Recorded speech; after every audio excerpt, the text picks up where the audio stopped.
looks like Avatar. Oh yeah, it is Avatar. Just at the server, seems Lamau doesn't want to talk to you at all. I mean, that doesn't. Maybe I don't really know what his problem is, but I'm not really pressed about it anyway.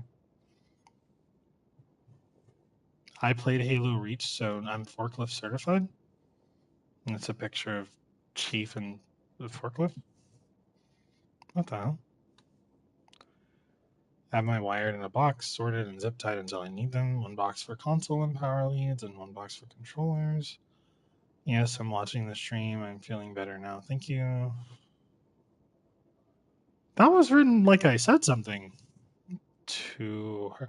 Oh no, it's because you asked if she was clairvoyant, and then I explained how she was getting the audio splinters, so then she was responding because she thought I was sitting at my computer, so she thought I saw both the messages and responded to. Okay, so that was supposed to be in real time from her perspective. Okay. Um, you fighting everyone on support, and then it's a gif of Neo from Reloaded. What games do you play? Magic. I know my uncle's here until the 17th. Oh.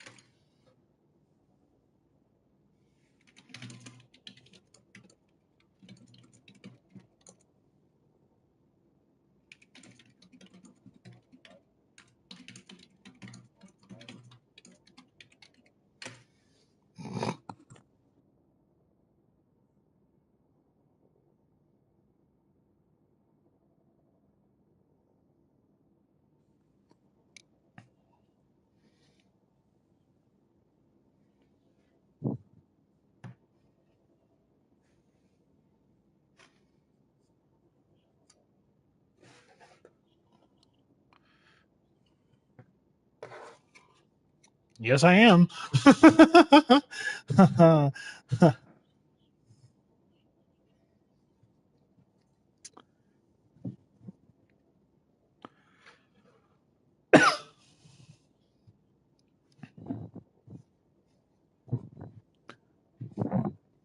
See, it's funny you said wait until you get into this because the last time that someone said that to me, it was not Destiny. What was it? What was it? It was fuck ass World of Warcraft, and they were like, "Oh yeah, no, because you play other MMOs, so like World of Warcraft should be fun." Fuck, you know. Ah, no, no, dog shit, awful game, like actually awful, especially since the plot, from what I could tell, after Wrath of the Lich King, just kind of stopping, like it like it. So I might piss you, Frosty, and potentially Fee off all in the same sentence. But it has the Lord of the Rings problem where like it just overextends the fuck out of itself for no reason, and at a point it's like, okay, it's okay to stop. It's okay to stop. We don't have to keep doing this. It's okay to stop. You've reached the end. Some of these characters that you're bringing back from the depths of the depths are actually at their wits' end. They don't. There's like nothing left to develop in them. But that's also maybe just me being like it, well, not critical. That's rude. I have a hard time processing how characters are supposed to work in most like Western fantasy, because Western fantasies feel more like setting based and more roundabout and less like thematic based. And like I'm sure there's a case to be made with like thematics in those situations, but from the things that I can tell, a lot of them seem to really be like, oh, um, you're gonna start here, and then this is the setting, and then the setting controls this. So then this is why this matters, and then it extend. Like I'm explaining this shit poor as fuck. So I know it probably comes off as like it sounds like you're just saying words with a bunch of extra words. But I like if I could write it down, I promise I could like write a paper on it that makes it sound better.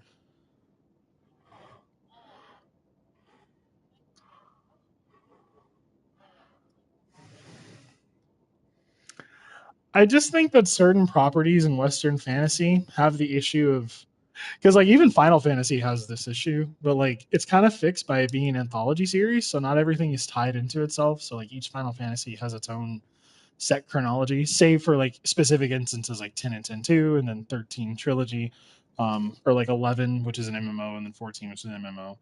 But for the core games, you typically don't run into that. Like, granted, there's some like in-universe expansion, like 7, 4, 6, etc. 3 if you play every version of 3, but it's not like something really, really, really hyper specific happens here, and then something really, really, really, really, really hyper specific happens here, or there's not like a core chronology of text that creates in like all ensuance. I know that like Western fantasy is known for building all ensuances, where like they all exist neutrally. So then it sets the world up, and then from there expands the world outward, and that's why people like it. Like another thought I have is like with The Witcher. Um,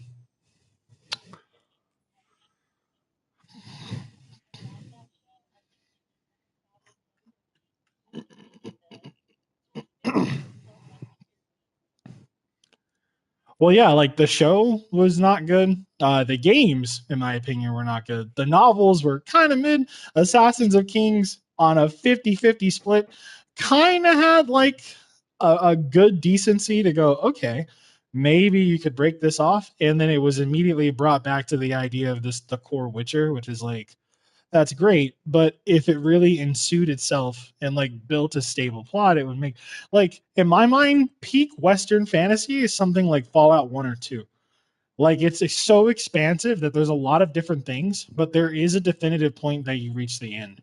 It doesn't overstay its welcome. It doesn't stand on top of itself. Something like New Vegas, where like it's also really, really good at that. Like it establishes itself. There's a ton of depth. The things that you interact with have depth. There's enough permutability, not like it feels new and it's not stale. And then by the time you reach the end, there's still like multiple different variations of this story, but ultimately the story still has a shell. Most Western fantasy, at least to me from like reading and interacting with it, it just starts to feel after a while like, okay, so why are the characters still doing this? And then they come across a lot of resources that ends up making me think, why not just use that? why why not like in what is it called? Like a Song of Ice and Fire. So the White Walkers are a problem, right? Okay. Why are they a problem? No firepower. The great drafting doesn't exist because there's a caste system that splits their ability to recruit people. Why not destroy the caste system to then get more people for the army? I, I, like, and it, my mind gets hyper stuck on that, so it makes it hard for me to read them. But then I know like part of that is also like hyperfixation, because if that did not happen, then it would just be a thing, and you just read it and it's like, okay, that's not really that bad. I'm not explaining it like accurately, so like if I say it in a way that sounds uh, pretentious, for the lack of a better phrase, I apologize.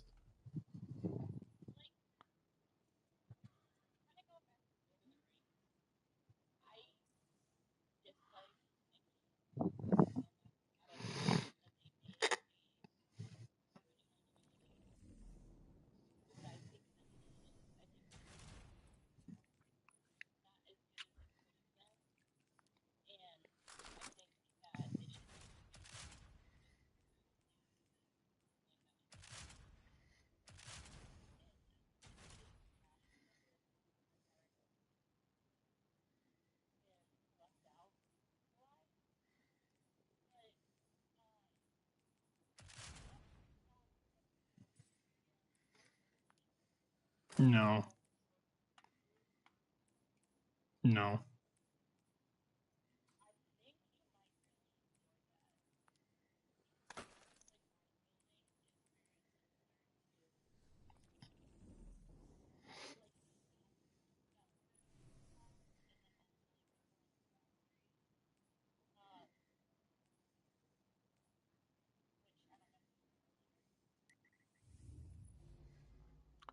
Um,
Does the setting, like, does it establish itself well? Because, like, part of my biggest issue with trying to, and this will sound really, really peculiar, I kind of struggle to, like, keep in touch with settings that are more.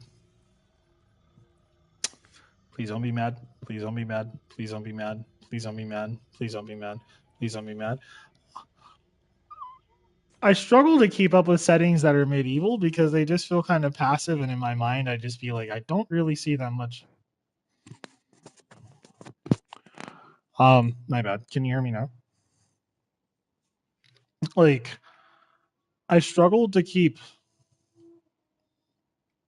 hate mean people in trials. Yeah, like I struggle to keep up with medieval settings because I don't feel like they have a lot going on. So then in my mind, I consistently have to like think about what the lens is like because as a scientist, I continuously think to myself, hmm, so what do they do and how does that work for them?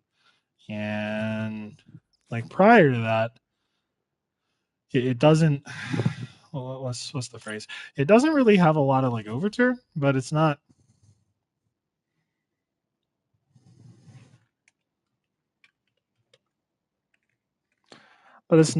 like unbearable. It's just more like, huh, like and it's crazy because like that sounds really stupid on paper because it's like okay, but there's like multiple different points of fantasy. So like, how are you establishing that, and like, what's your logic for establishing that?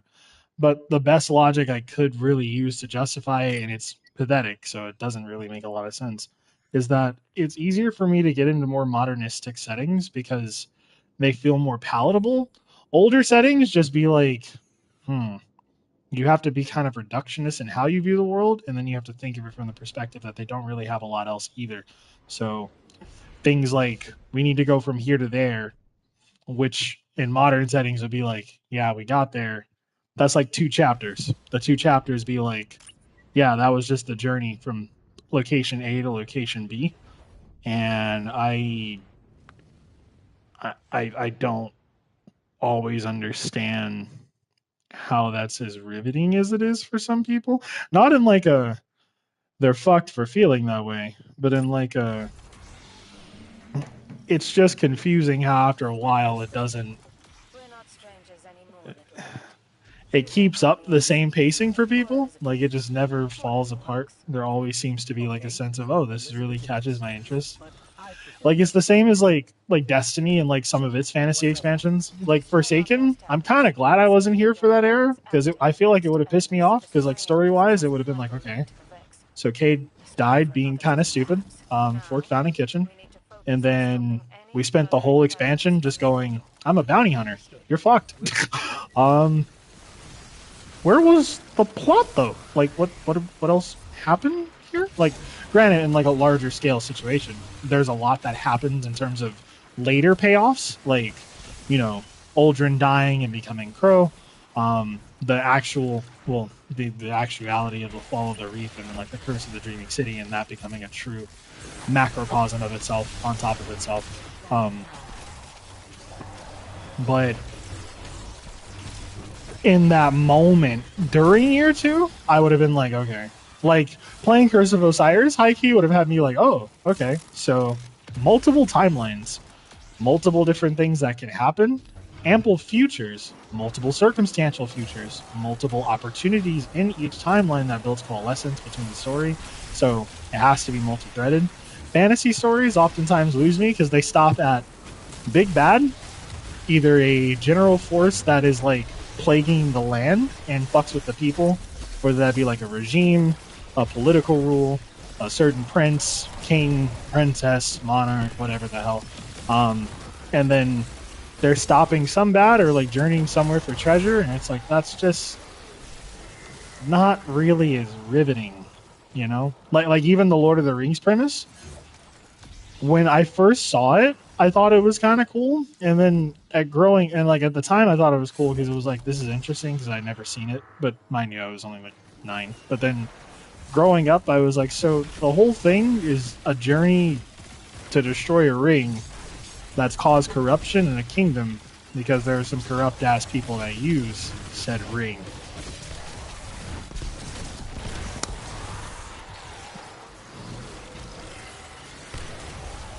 And like it's not to like even say it in like a that's rude way or like this is bad way.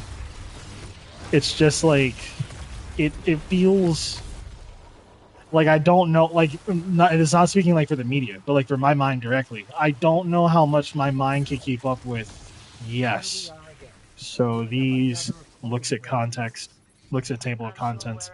These 14 chapters are all about getting the ring. Then these 12 chapters are all about moving the ring. And then these 13 chapters are all about destroying the ring. Damn. Did we have nothing else going on in these times? Like, was the ring so fucked up that it was just like fucking the whole land over? Like, god damn. Like, I started playing, what's it called? Tiny Tina's Wonderlands, because I fuck with Borderlands and I thought it would be a really cool spin. And it was so hard to get past the first chapter because it like story wise, it felt really, really like, okay, maybe I can ask a question that better accentuates it than I can explain it. That wait, hold on. Wait, the game Tiny Tina's Wonderlands is supposed to be D&D? Huh. Wait, so it...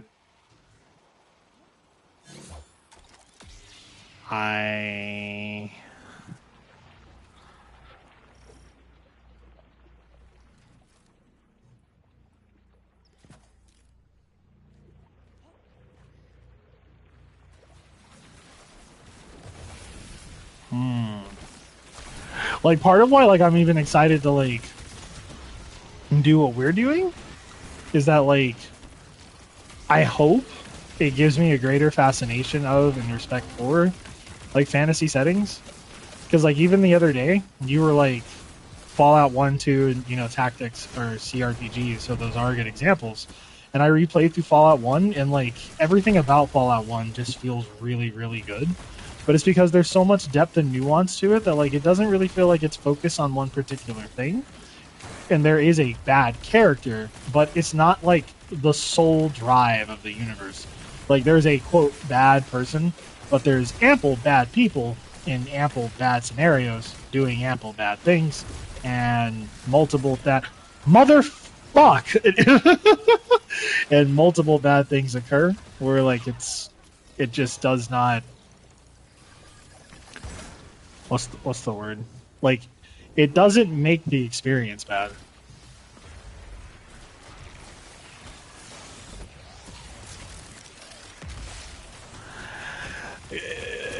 Kinda, yeah. Like, it actually feels like there are people in the wasteland. Like, the wasteland feels like it's a place, not like, oh, it's a place, and then with the place, you'd be like, okay, cool. So what else have we got going on in the place? And then the going on be like, you know, people are hanging around, they're alive, but everyone's life is kind of fucked because of this one centralized power, and because of that, everyone's like desperately like in Lord of the Rings, right? Like the entire concept is the ring is in the hands of the corrupt. The corrupt is ruining the land with their own will and whimsy. We need to destroy them in order to restore peace in order to the land. So then everyone is consequently fucked by that one concept. In Fallout, it's like, yeah, the Brotherhood is evil, but the Railroad is kind of neutral. But then, you know, the Institute is like, eh. And like, there's so many different levels of captivation that it feels like a real spread. It doesn't just feel like everyone's sole purpose here is destroy the ring. And I...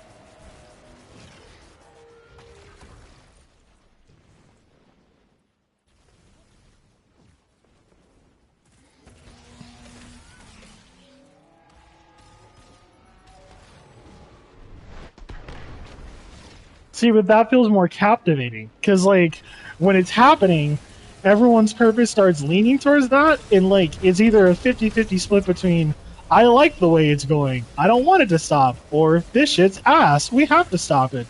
Or you're like someone like the rare case of I don't care who the fuck is in control, I just want you to leave me the fuck alone. Or the tyrant that's like, I'm on your side. Just kidding, I'm not actually on your side. I'm only here for me, if it serves me. But then once it serves me, I'm out of there. I do not care about anything else whatsoever, and I could not be bothered, nor could I be asked. And on paper, I want to be like, I see the vision of that, but then in post-apocalyptic situations, it's like maybe that's also why I like SMT and things like that, because that feels more like everything is dying.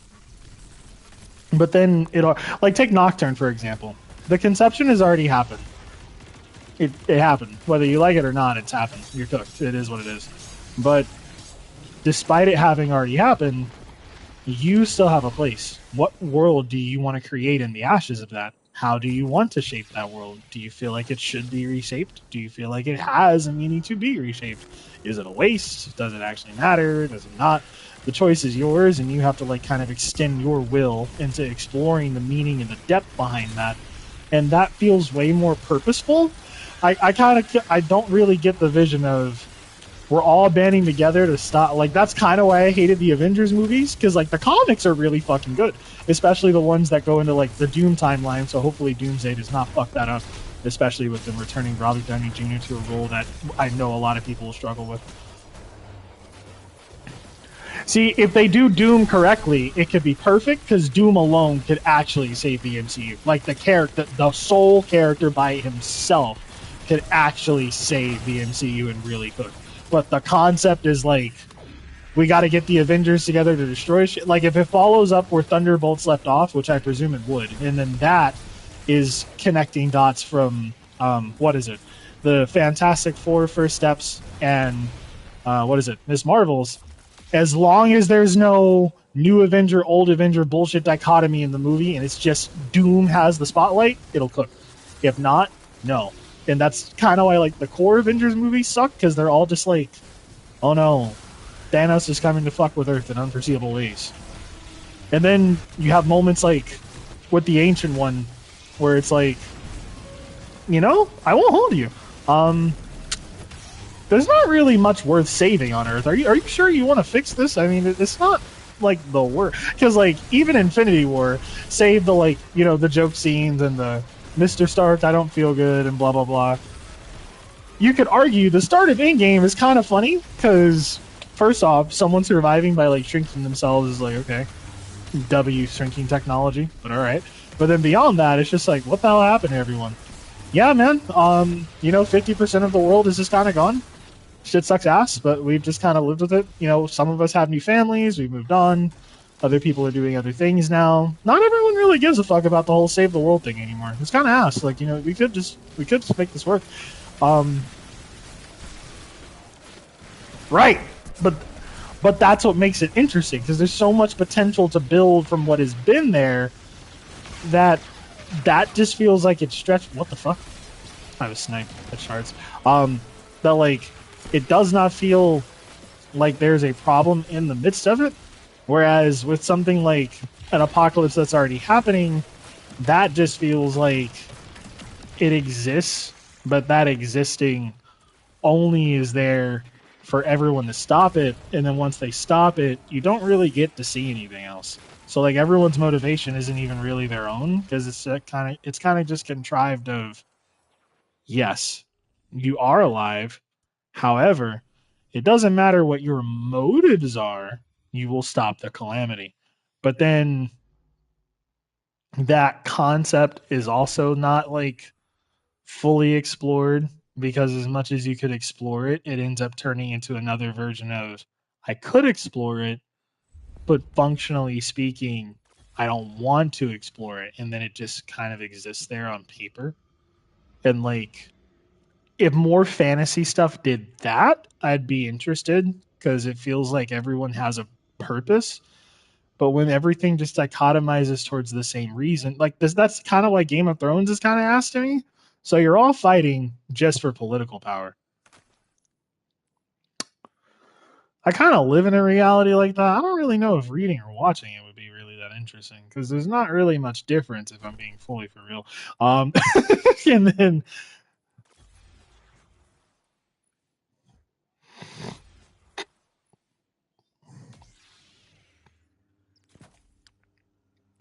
how you mean?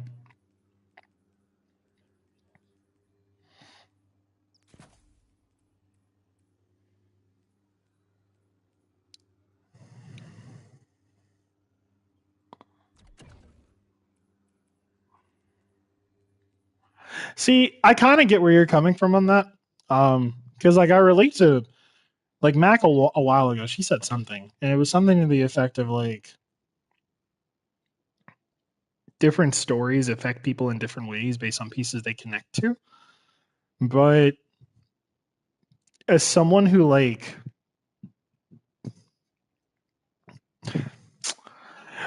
even cutting the app, like if I could put it in like a sentence, like why does Edge of Fate feel really good to me?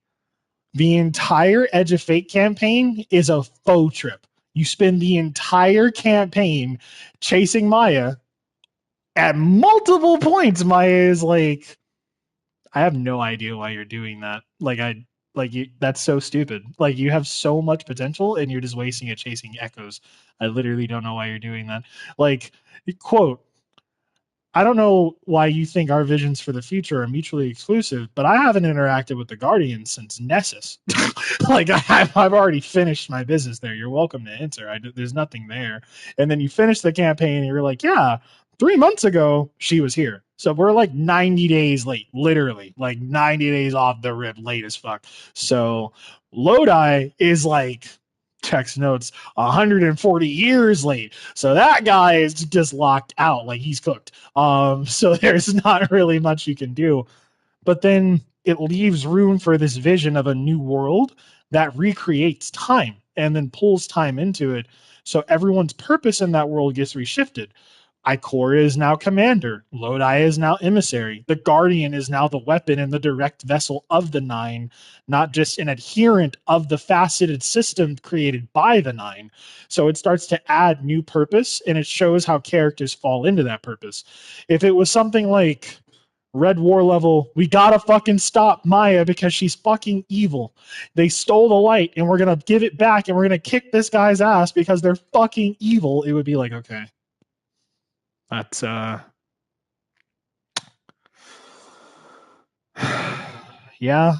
they're evil. Won't hold you though. Gaul kind of had some really baller points, and there were a lot of points in that campaign where I was like, I just don't really disagree with Gaul. Like, I don't want to be rude to guy, but like, he is kind of right in saying like, you all are so comfortable with dying, you don't know what it's like to live, and that just kind of hits, like it. Oh, just jump off the cliff. You'll come back to life anyway. What if you don't though? What about the people who don't? Like Devrim Kay's character was supposed to portray that, and like Hawthorne's character portrayed that a fuck ton, and then they just like abandoned all that nuance for like, no, space opera. You need to kill the big bad and feel triumphant. And whenever fantasy does that, it's just so difficult for me to pay attention because it all feels like I'm just walking in a straight line.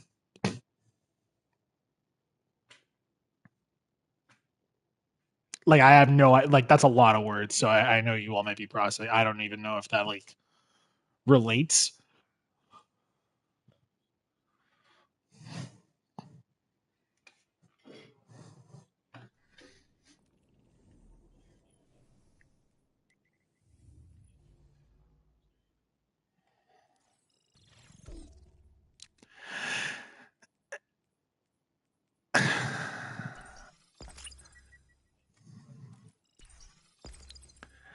See, I wouldn't even say linear narrative because I feel like something can be linear and still be good and still like make you think about the facet of why it's good.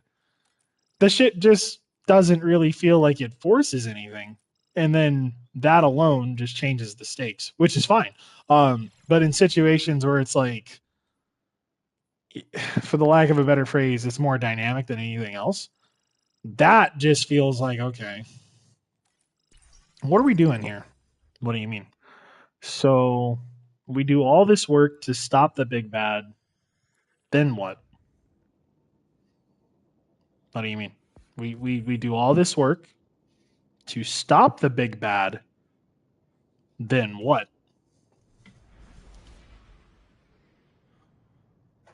And then there's never an answer. The answer just be like, huzzah, we cooked, we saved the day. But was it really worth saving the day? Like, did we need to save the day? Yeah. I don't really know. I know I've already like overstimmied Mackington, so I'm sorry about that. Like I don't really know how to explain it in a way that makes sense. I feel like on the outside looking in, it makes sense, but on the inside looking out, it's like you're just kind of complaining about stories that don't feel as rounded instead of ones that feel more like direct. The Vex gate within remains active thanks to Eramis. Destroying it loses us a vital link to the Vex. A story for another time, perhaps. For now, we need to focus on stopping any further incursions from the portal. Understood. We'll take care of it.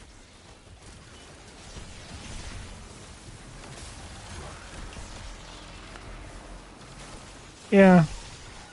Yeah, that.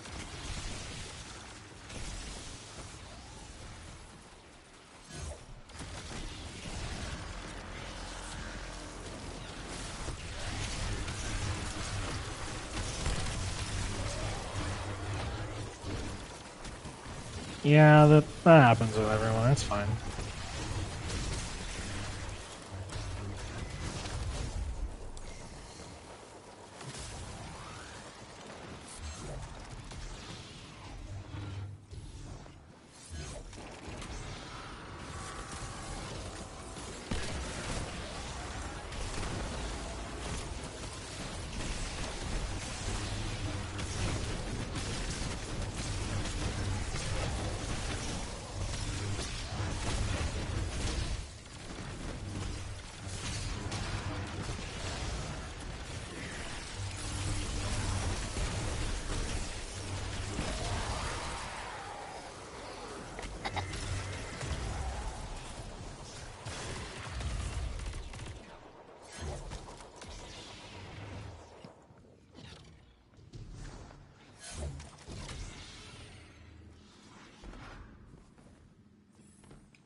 We are again, cleaning up another of Clovis Bray's messes.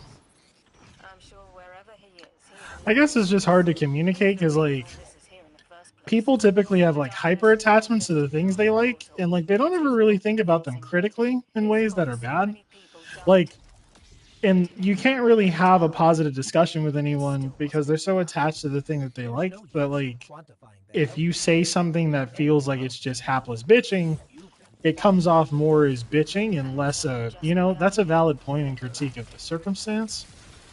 Because like, he doesn't have enough veggie pro.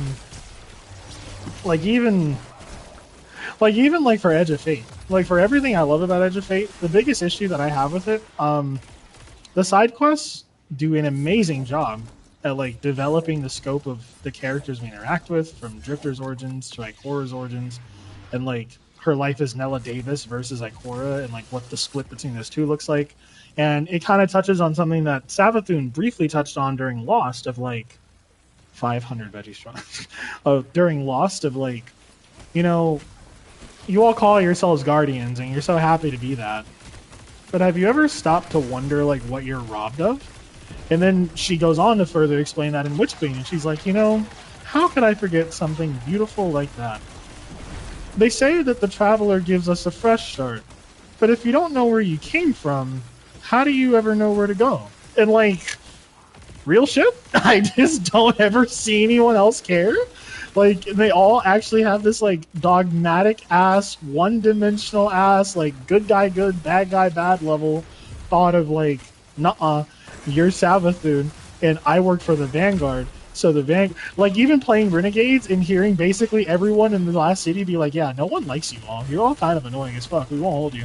Thank you. Like playing Renegades and like part of the central narrative being everyone just like, no one fucks with the Vanguard. Like, you're not cool. No one likes you or appreciates you. You're kind of annoying, and the things you do are questionable. Yes. Like, I mean, you got guy up here advertising the darkness is bad, but then he lost his ghost to darkness because he was impatient and backtalked the entity that looked like 16 different versions of Megamind put together because he, quote, thought he could get a hint, even though Ikor already had said hint, but he was impatient. But now, same guy feels bad, is out in the cut, fucked up in the crib, no ghost, and is like, damn, I don't have anything else. I guess I have to use stasis now. Like, the comedy writes itself.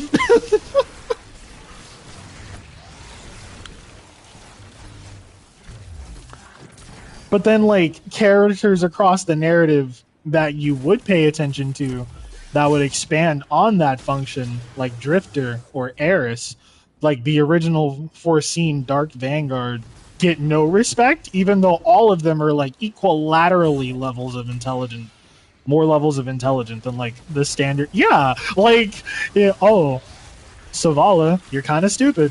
How, Eris? Because the Books of Sorrow have already foretold this shit. I don't know why you're saying it hasn't happened. Because I got my powers from the Traveler. You're telling me it gave the same powers to the Hive? Poo-poo doo-doo. Just because you think is bad doesn't mean the Traveler thinks is bad. Well, yeah, but that means that the Traveler, I don't understand the Traveler, and like, but I've been working with the Traveler since D1, and like, and that's what makes it annoying. Like, it's the same in like Western fantasy. Like, oh, well, this force of nature can't be this. It's evil. But like, is there really enough pontification to like understand the scope of why it's evil? Or are we just calling it evil because it like disrupts the status quo? Because like, that's the like Star Wars Old Republic issue of like, so you're a Sith Lord, right? But you're a Sith, like you're a blood Sith. So like, your heritage is darkness. But then you do Jedi-aligned things.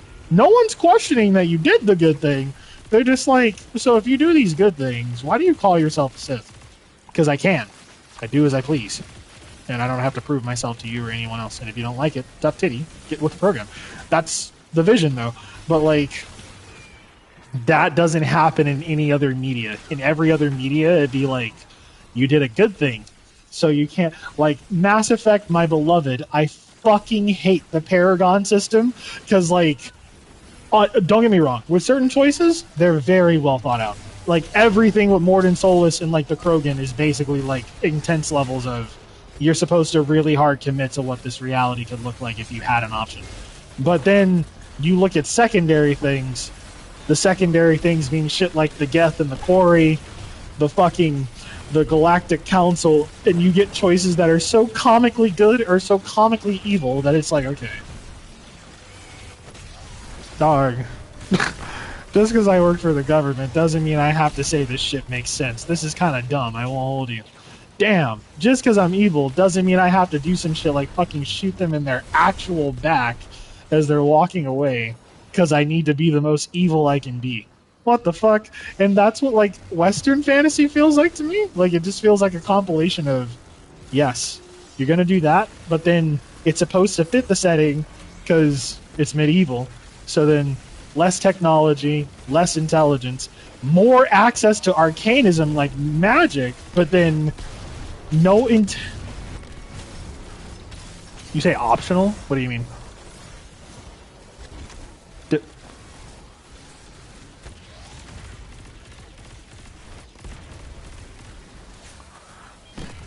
No, facts! Facts as fuck. No. You're cooking. You know why? Because you know what Xenoblade could have been? It could have been just like its spiritual successor, the beloved Xenosaga. And no. Get.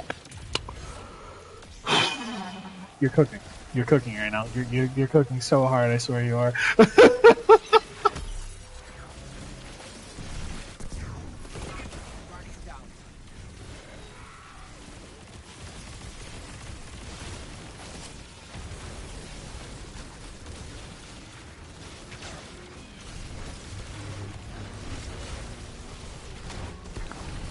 And then you play it, and it just leaves you in moments of like, huh. It's the same with like the Tales game. Like you play like Xillia 1 and 2, you play Grace F, you play Berseria, and then you play what is it, Abyss, and you go, damn, this is some cook. Like they locked it in. Then you play other modern Tales titles like Arise, and you'd be like, oh, it's just ARPG slop with Tales world building. Because yes, why would we not have the Tales world building?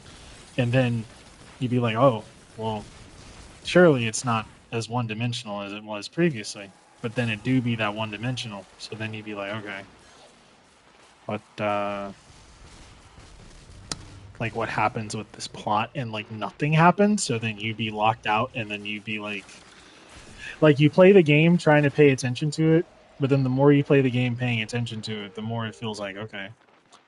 Like, even something I can give, like, credit to a series I don't like. Well, that's not true. Entries in the series I don't like. Like, something Persona 5 does really, really good is it sets a preface for its own fantasy by, holy shit, Mackington? What the fuck? Those wyverns cannot be that... Nope, hold on.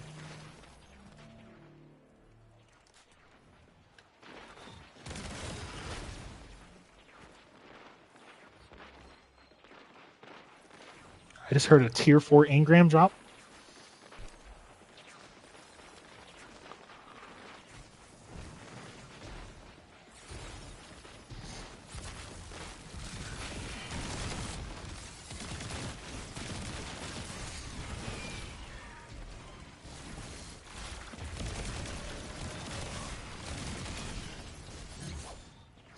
I distract. Like it builds upon itself really, really well by setting up a premise of, yes, these are just kids, but these kids have a lot of potential to do something that no one else can do because they don't commit to the idea of what it would take to do that work. So then it doesn't seem realistic because of where they are, but in reality, it is quite realistic because that's often how a lot of these situations do happen. And then they act on that in the metaverse. Other core MMOs kind of forget that, and then you have things like CO E33, where it's like the concept is really, really good. Pay reference to the dead, legacy, the concept of that, and then it throws all of that away for what do you want to do with this world that you recreate? Even though the whole point was to stop it, but then along the way, you realize that it's, again, as I've said previously in other critiques, it's basically just Final Fantasy X with extra steps.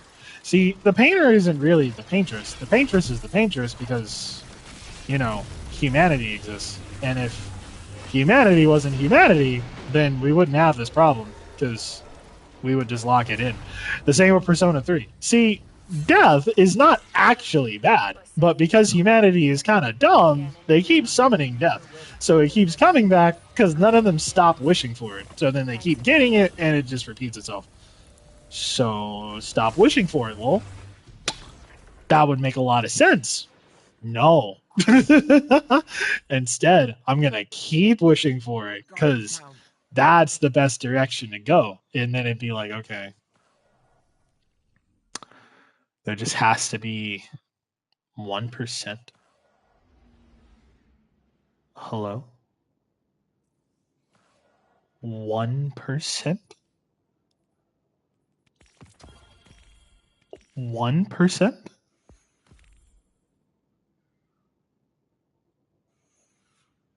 One percent.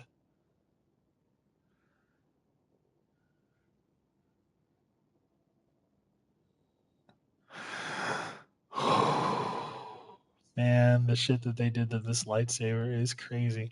I had the Profaxic professional order, so I was like, we could work on that while like I explain my perspectives, and then like it, yeah, and then and it gives you 1%, and like they've just messaged me and she said go to Whisper and you can get it there, which like.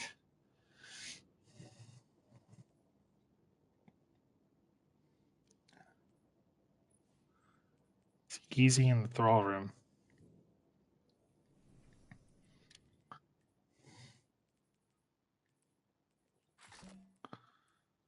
Huh.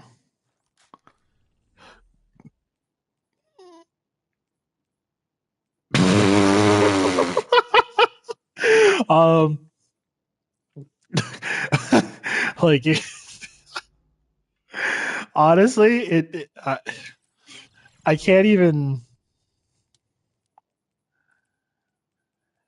I think part of what also makes it hard too is like when I engage media, I like to build a connection with the media. Like I like to think about the thing I've read, watched, ingested, for a while and kind of keep that relationship running through time. And like with Western fantasy, half the time I'd be like, dog, I see the vision. It's just unless I'm about to start being dirty as fuck and not take showers and carry around great swords and then wear armor that makes me smell dirty as fuck and grimy as fuck, I'm not I'm not having those issues. I'm like this is not like the closest we could get to that is like political coups and like overthrowing and Americans? No. No, they're never gonna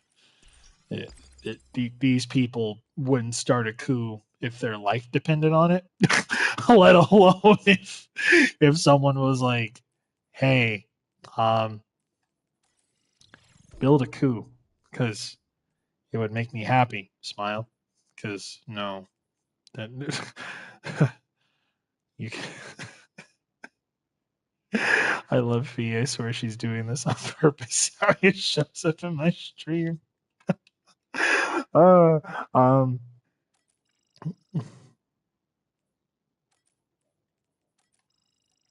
say you're unironically looking for a car.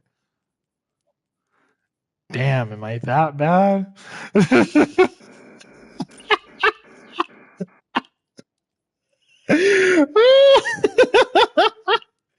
I am looking for Z Whip.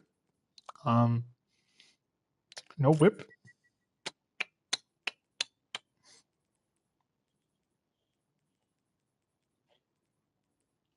You you lost your title?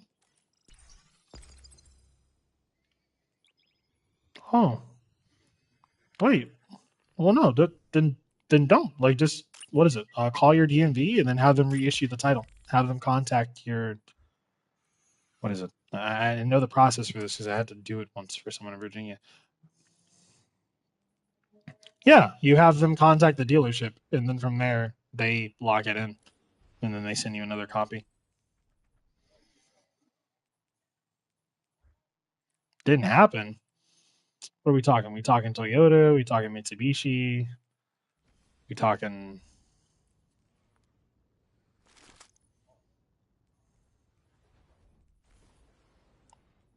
Literally don't remember. Hmm. Hmm.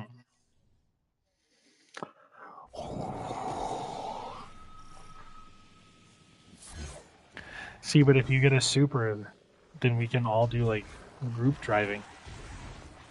It can be fun. Smile.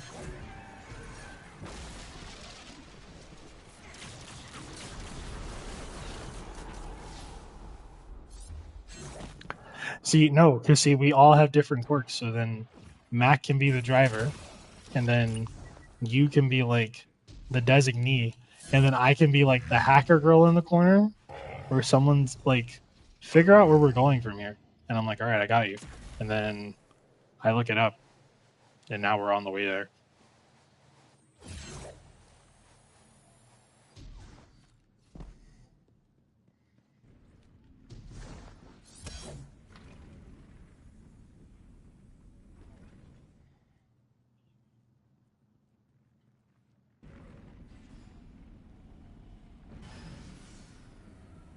down.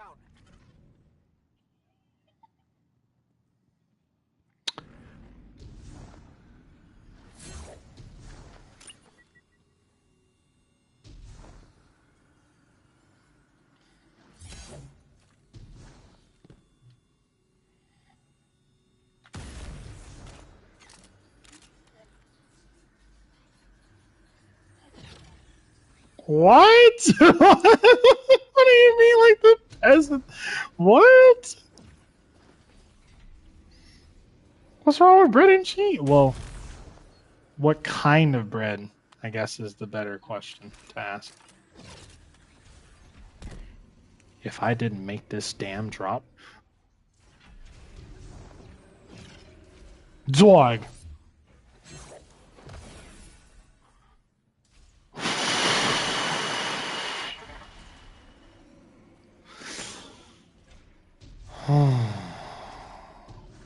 Oh.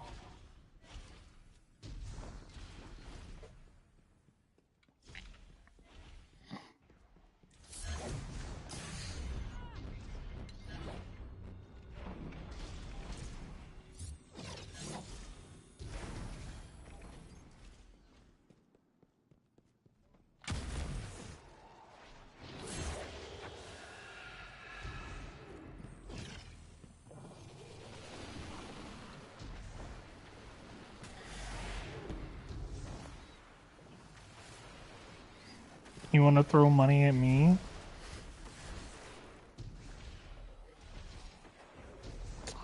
What services do you need?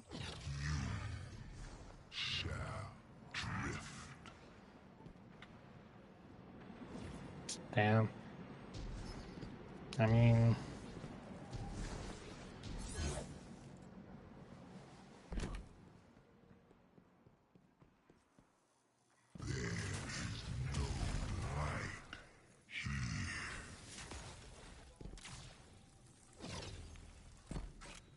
Going the wrong way. I'm not gonna sit down there with thousands of thralls. No, no, I'm just gonna do the mission. Yeah, what? Load Shattered Throne gets there, cool. And now I'm just gonna let like the thousands of them spawn for like 20. Dog, if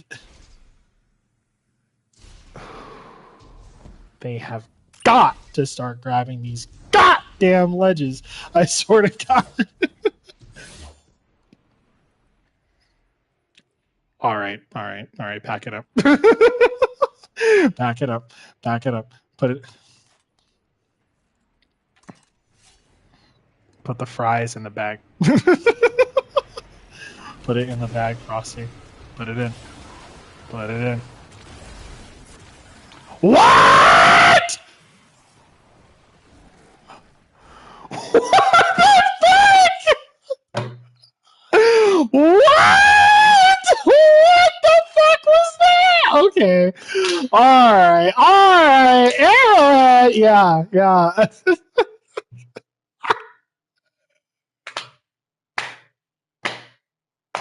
After I already destroyed 3 and no issue? Yeah. Uh-huh. Mm-hmm. No, Dovington. We're in there. Oh my god. I'll be on top of the tar playing guitar. Top of the car playing guitar. Wait, what? Love you. Oh, I love you too, babe. Cool Whip Toyota. Mind if I join VC? I'll be on top of the car playing guitar. Disappointed. You will grind the thralls and you will like it. No, no, I thought I was. No, you're cooked.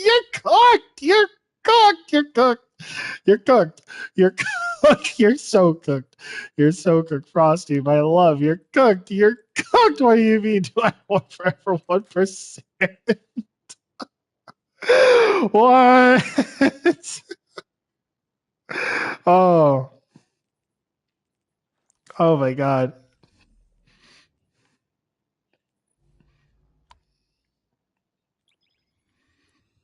How does commissioning filth insist upon itself?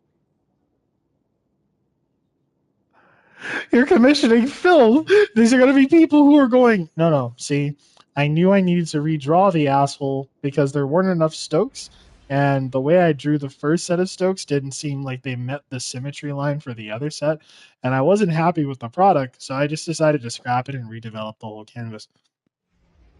And then they're probably neurodivergent on top of that. Don't smile Ari into the camera, bitch. I know you see me. No. You're cooked like a Houndoom on fire. Houndoom?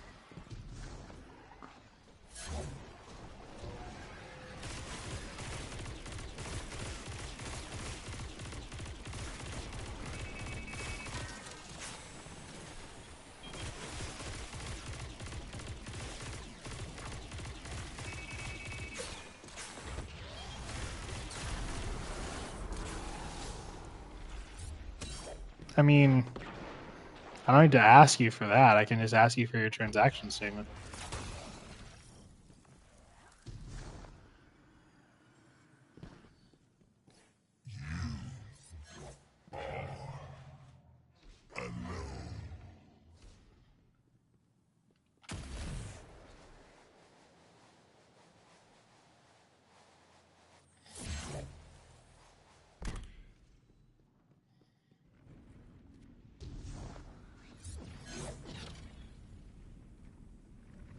How do you adamantly stand by that it insisted on itself? I need you to explain your.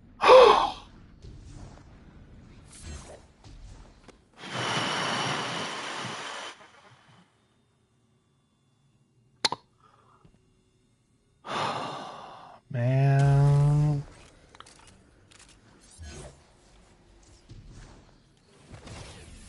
Man. Oh. Whoa. Oh.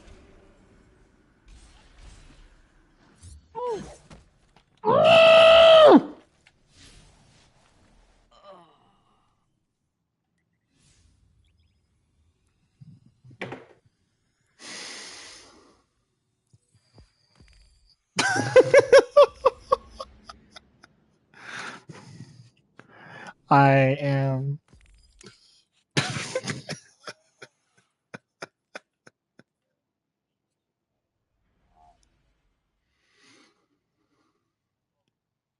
It says you have to complete it. It says you have to. While using the Praxic Blade Exotic Sword, defeat combatants in solo ops, fire team ops, and pinnacle ops activities on expert difficulty with it.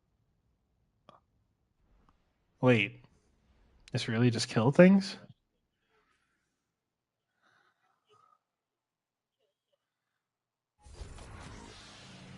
Oh, then why am I in something with Taken? What the hell?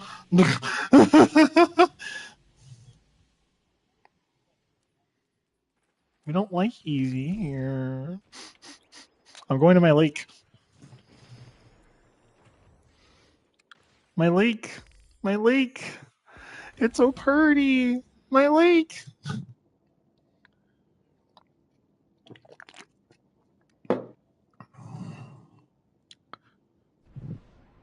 It is just kill things. Need fan art of us.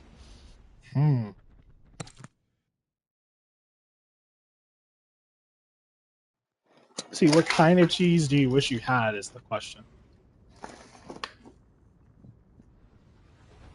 White extra sharp cheddar. At least it's specific.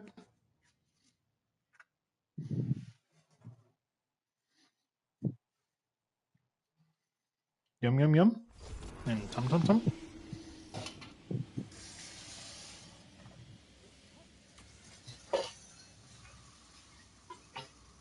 Dog, if they don't give me back my shit as an actual conquest, I will be so pissed. I will be so pissed. Like, words do not describe how much I will pop the hell off. If I come back for conquest in the latter half, and I look at the conquest and it's some fuck ass shit, and I do mean fuck ass shit, I don't want to see Ultimate Wisp. No. No, you had it right the first time. This. There is a simple poetry to the name, though it is factually incorrect on many levels. Girl, I will not hold you. If they actually put Ultimate Conquest Catch Crash in this bitch, I actually won't do it. Like, on strength, I won't do it. I will purposefully not do it just to be like, Catch Crash. Have you seen that meme with what's the wrestler guy's name that Hunter said the other day? The Kurt Angle with the fucking eyeball. Just no, that's me. That's me. I just cool. We had Node Override Avalon W, and then you turned around from that Catch Crash.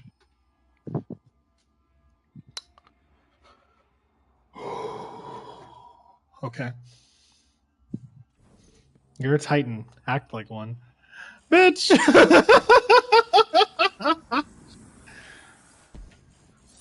See, I say that, but she's high key kind of right. That is kind of my forte.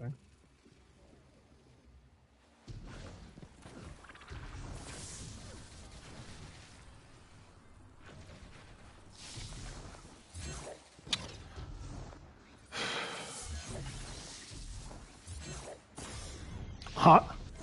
What the? What the fuck? What the fuck?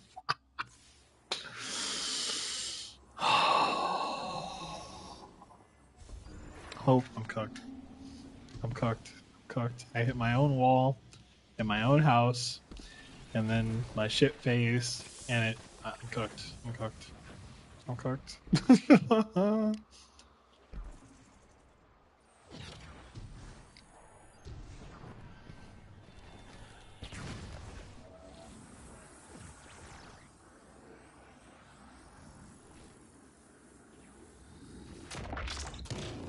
Treat those enemies like they stole your crayons. Why do people always make jokes about Titans and crayons?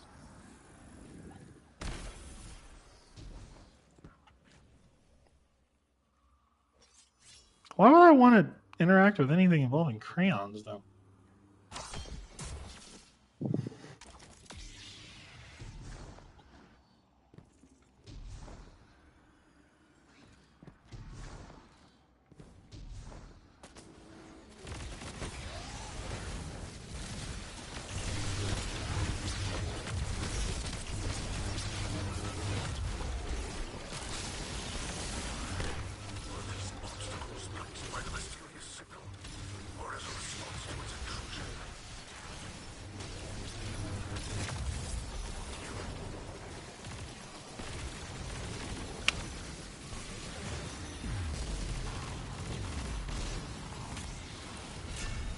Can I do both? Ah! I like it here. I like the idea of actually doing. Like, I've never been that like the same with like the break deck farming. I don't go to break deck for like the checkpoint because I know what people would do. They would go to that one section at the second checkpoint of the mission where you go into a room and then like you have to kill a wyvern minute boss and then it goes over. Why not just do the whole mission? Like, you could do the whole mission and then get all the kills, and it would be as fast as just infinitely doing that. Because, like, it missing 2/3 of the banter. What does she mean, babe? What do you mean by that? I'm confused. Wait, so you all are saying I should just stand here and just infinitely kill things until it's full?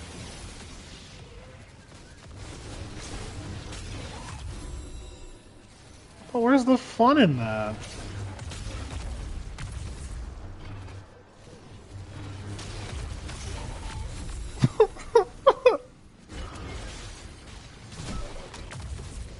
Yeah, it says without dying. Right. So, like, wouldn't it be harder if I did the mission? That way, like, it's an actual challenge. So now, like, I have to work toward. I don't know. I actually like engaging video game. I don't like shortcutting it by finding the easiest way.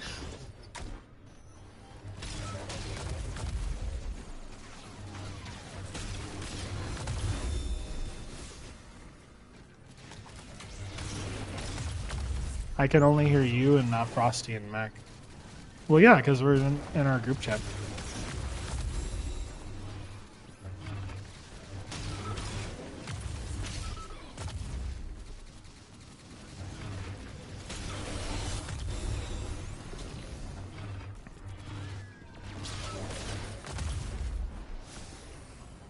%?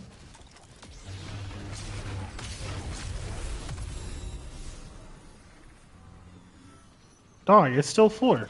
What? This is ass!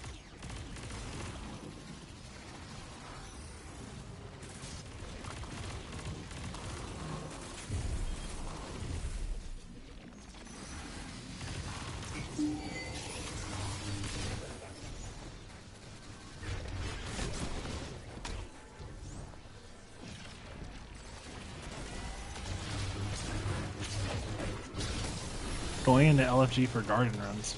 Babe, what? What the fuck? What?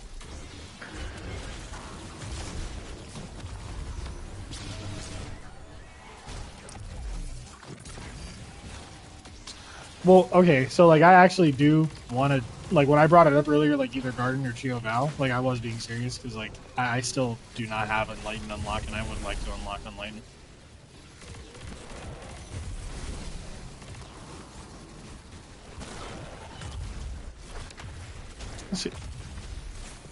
See, but I feel like we should do Val first because then it would like give you positivity. That way, like instead of it draining.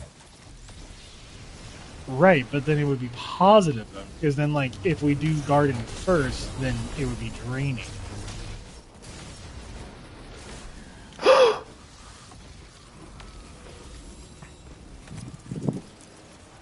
I got. It's a 0! Oh, so it's one of those.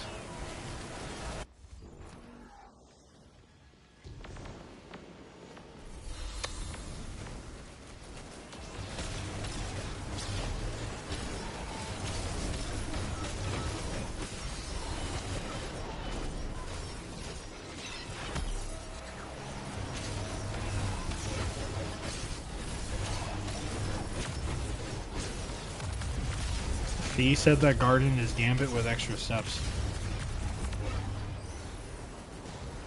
I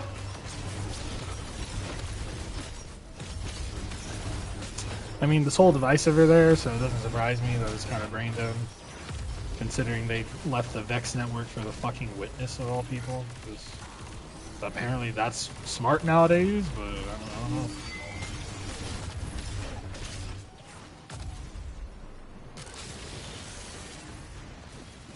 The rest of the VexNet, like, what the fuck is wrong with you? Like, y'all are cooked?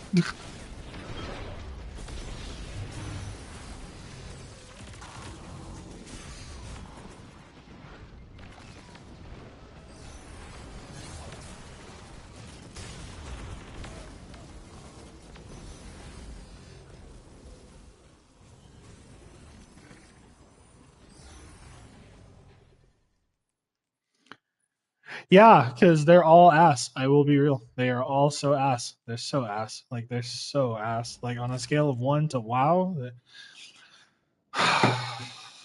Let me pull up what I wrote down.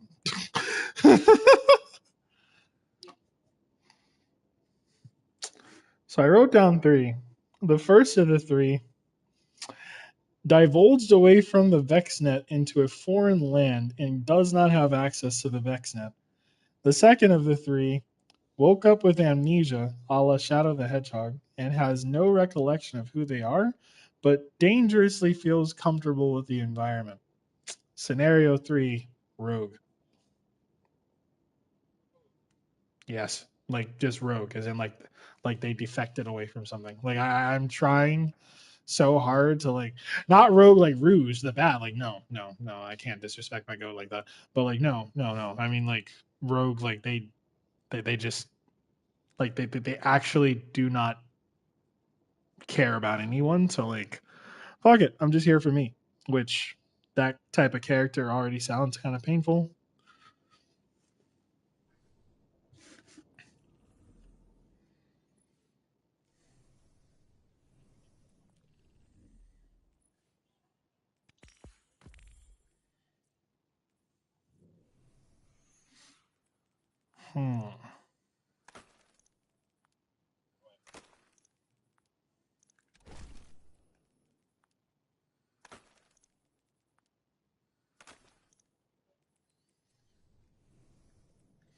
Beast World.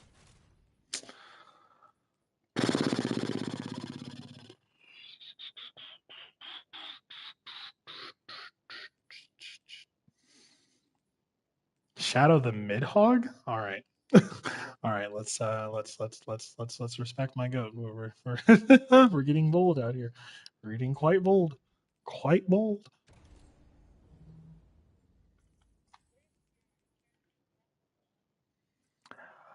Okay, so see, damn, now I gotta pull up the PDF file. Hold on.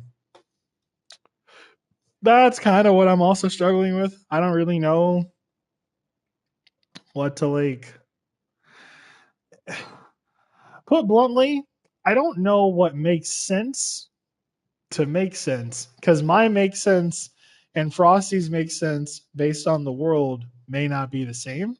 And I don't want to make something and be like, well, that's the best I got. So you're gonna have to lock it in because I'm not making anything else because that just feels rude. But like at the same time, I firmly believe these like ideas I have are dog shit. And like the only kind of like inspiration I even have for it is Sonic because of like anthropomorphism. So like that's like the only real like influence of thought towards it that I have. But like other than that, I'm kind of hard struggling with everything else, especially character archetypes because I just don't really know what like fits with the team. Like I know like what you talked about earlier, and like I know what I think Dirk is running for them right now said they were doing, but like I don't know what to make that complements that in a way that feels natural and all ensuing to the game. So it feels like I just have slop on a page and I'm like, please accept this. Um, question mark, please and thanks. And like I don't want to just show up if that makes any sense.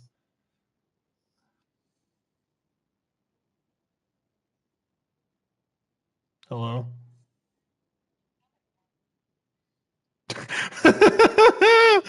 uh, um, but does that make sense to either of you, or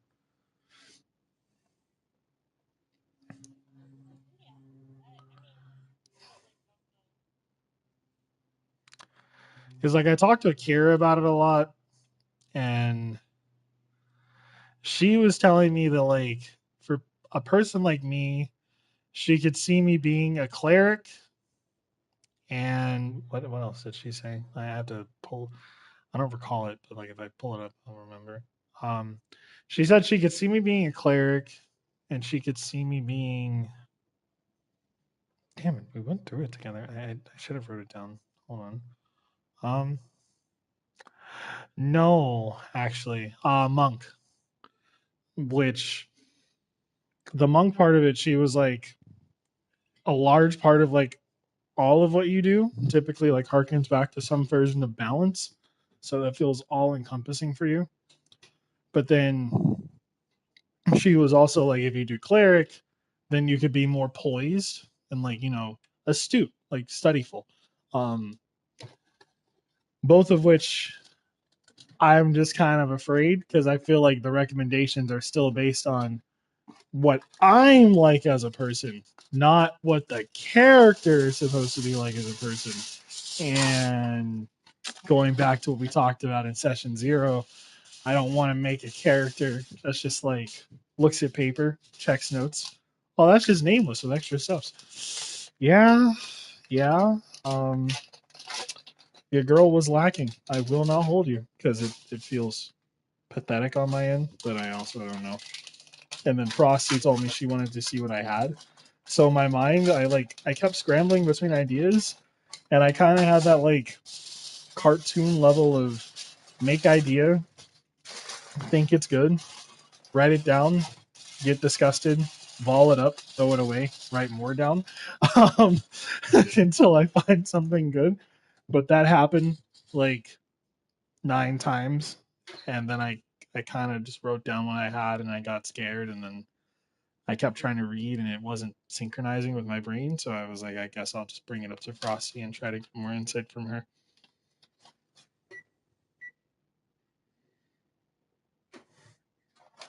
Hello.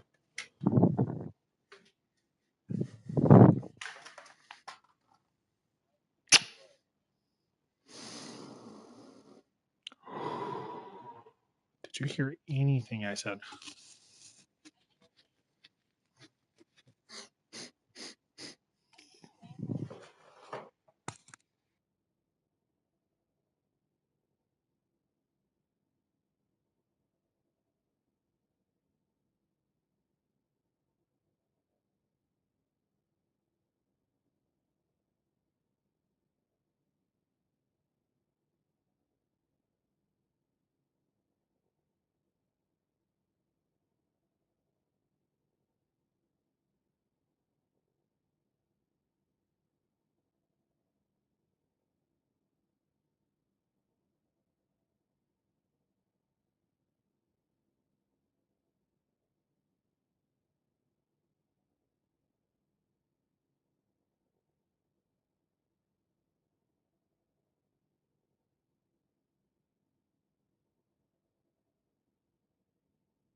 Well, that's also kind of the concept. I don't really know. Like, I don't have any frame of reference or like past experience. Like, even like with my copy of I high key was hoping my copy of Baldur's Gate would hear sooner, so that way we could do the playthrough, because I figured that would give me some insight.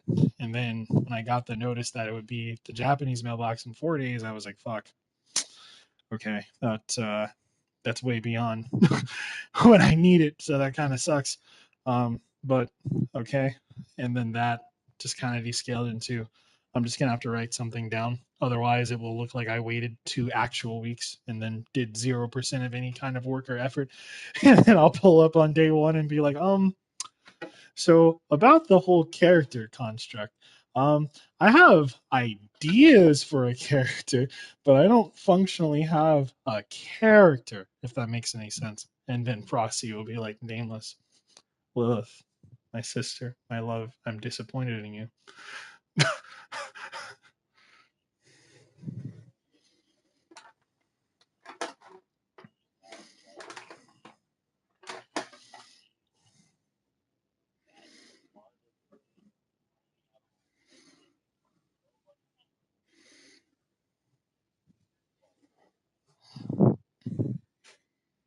Hmm.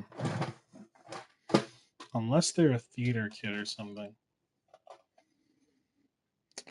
I took an IB course on like film and media, but then I did actual drama and I dropped out of it and switched to IB art because the drama kids actually made me want to do things. Because unfortunately they had this neat trick where they took the drama in the class outside of the class, and no.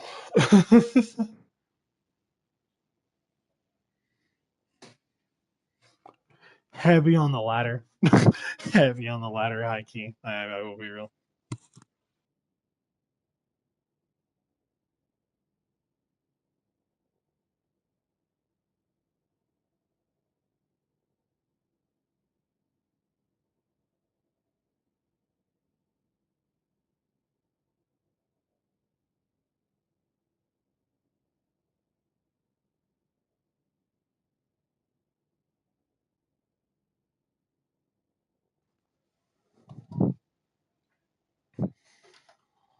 That's just extensions of our personality matrices with extra steps, bitch.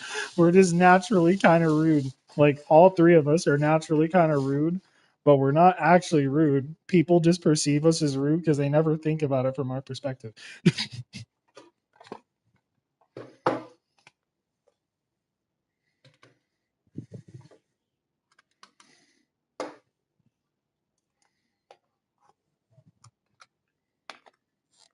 Hmm.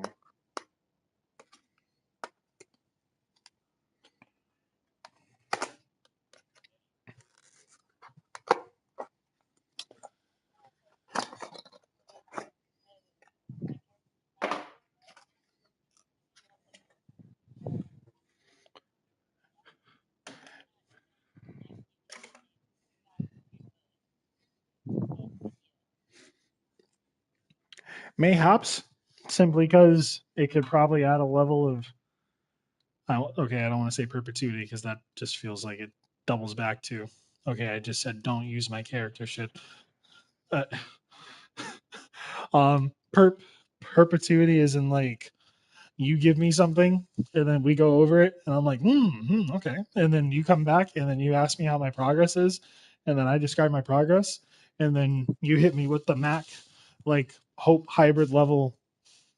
Damn, Lilith, that just dangerously sounds like my shit. I won't hold you. Like it's like it's like a 50 piece. Yeah, maybe. You stole my shit. I wouldn't call it plagiarism. Think of it more as academic sharing.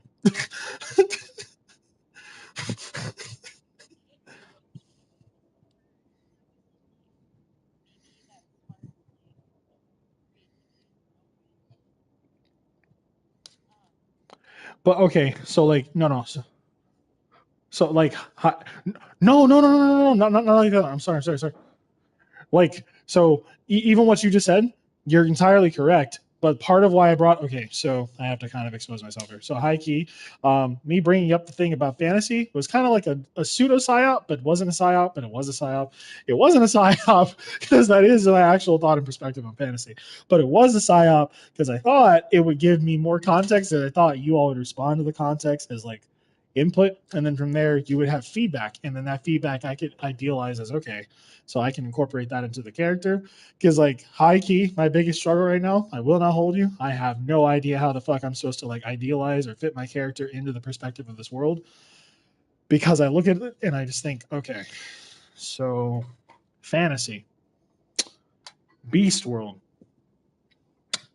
right off the bat, I don't even know what that looks like. I don't relate enough to even see the concept of, yeah, I could do that. Because in my mind, I go, I don't know if I would do those things. So it doesn't really make a lot of sensey wincy to me.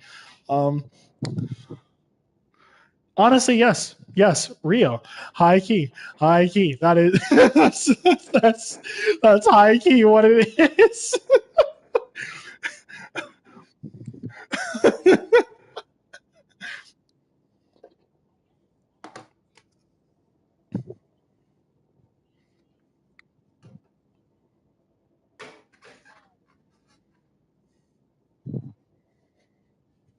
Mm-hmm.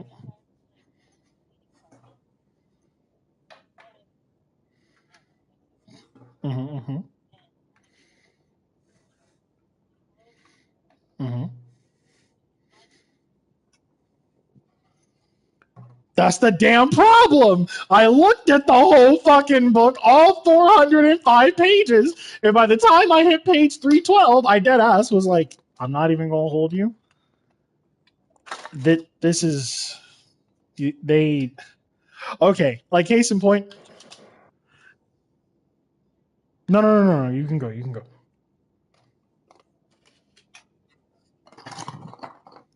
No. I'm not even gonna hold you. I know the common questions though, because I watched this whole 27-minute video on how to play D&D for the first time, tips and tricks to avoid being the average new person, and like it, dog. When I tell you,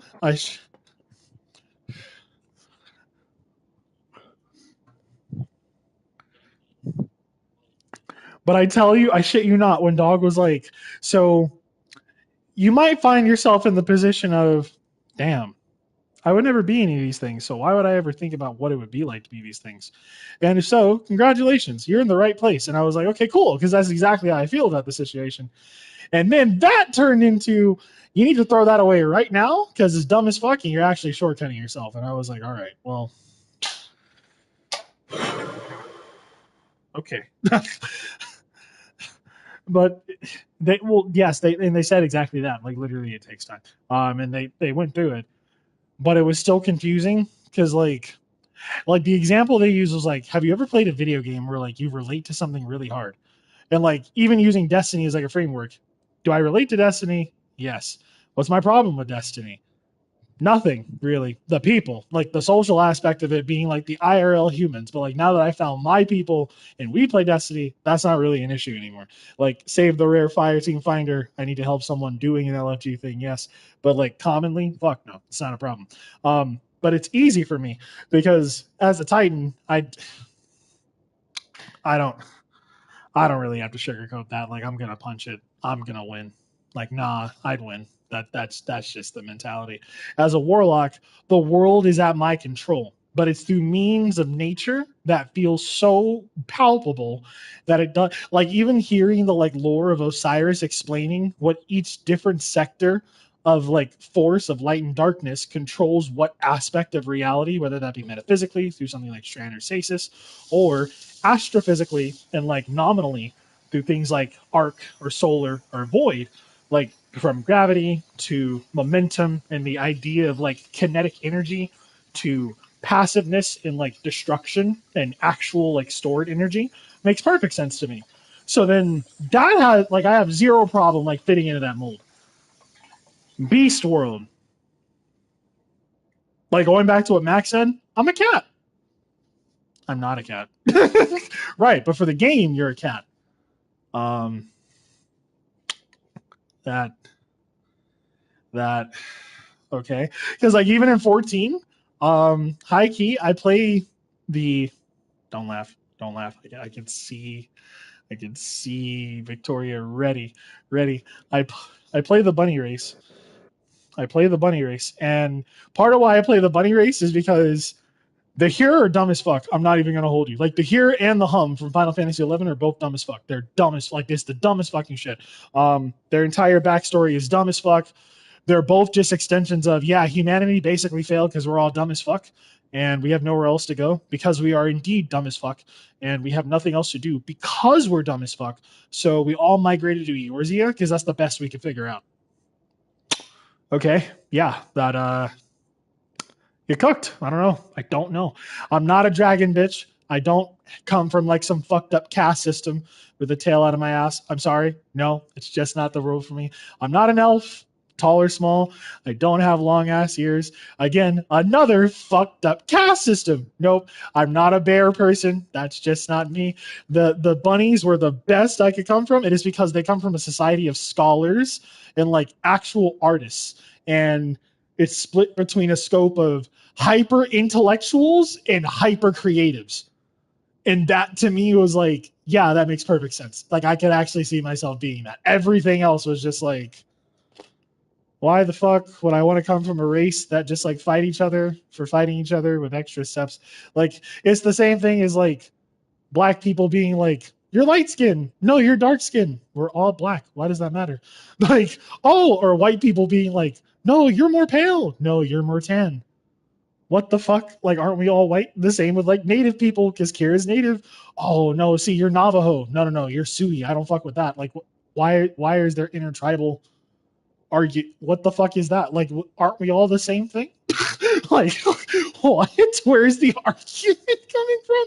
So then reading the book, and that's like the basis of Western fantasy is like, I won't hold you.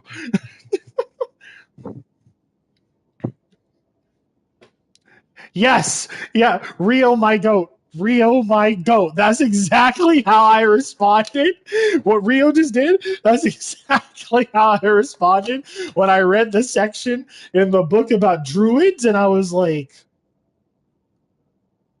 why would I want to be a warmonger? What is fun about that? And then it's just high key kind of like on a good day isolating, on a bad day racist. I don't. I'm trying to understand like what I would read about that and go, yeah, that sounds like me. I could lock that in. Like, no, I don't see it. So it's so hard because like there's no like vector for me to be like, oh yeah, I kind of relate to that. Like every piece that I do see that I kind of relate to just ends up becoming a self-insert, and I don't want to do that. I don't want to be like, yes, the conductor broke her way into Beast World and is now stuck in Beast World for some fuck-ass reason. No. That's no. That's like main character syndrome to the max. Like, no, I don't want to do that.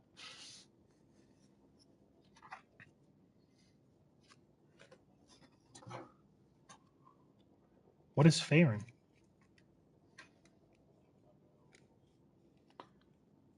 What? Bitch, the kitchen sink of kitchen sink fan. What the fuck? What? Like, oh.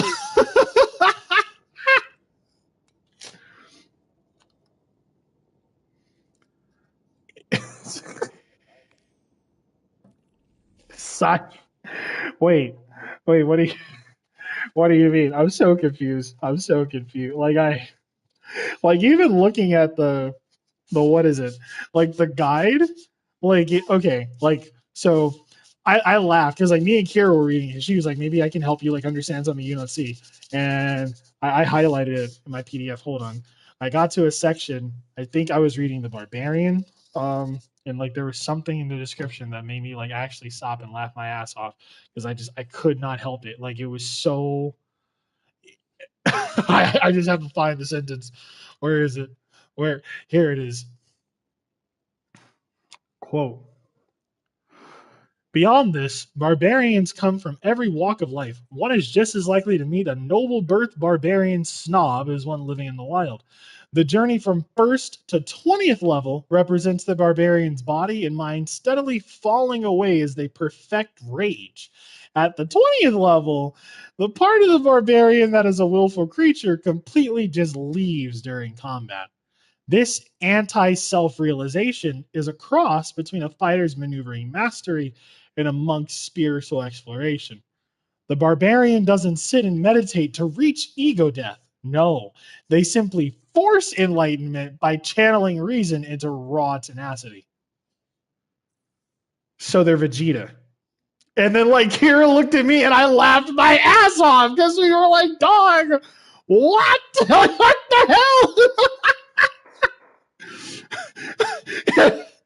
And she was like, you can't do that. That's rude. And I was like, dog, it's just, it literally said, the barbarian does not sit and meditate to reach this ego death. They simply force enlightenment by channeling reason into raw tenacity.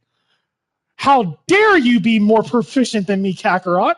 Fuck this shit. I can go hard too. I can lock that in.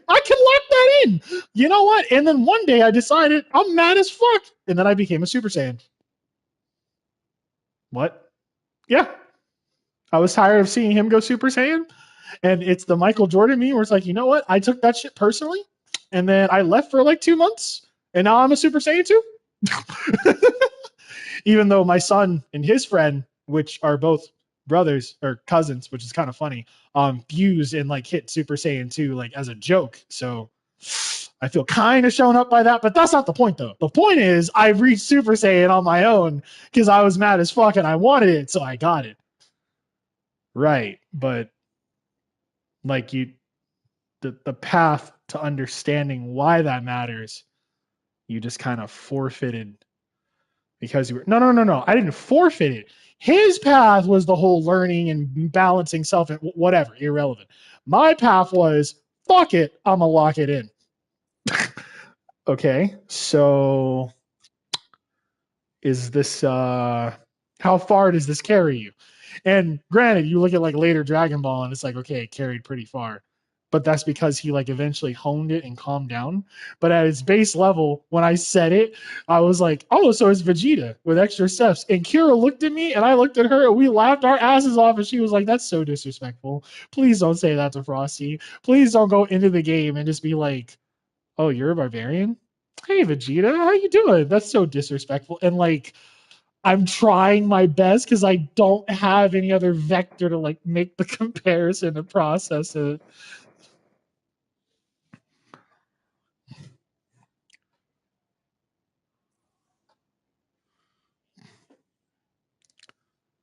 Man too angry to die? Bitch, what? wait.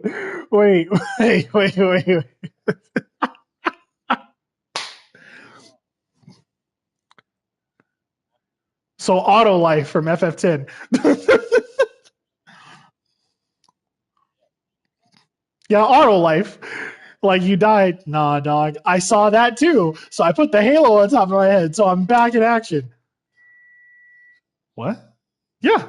No, you're cooked. You're cooked. You can't kill me. Even if you wanted to kill me, you can't kill me because I won't die.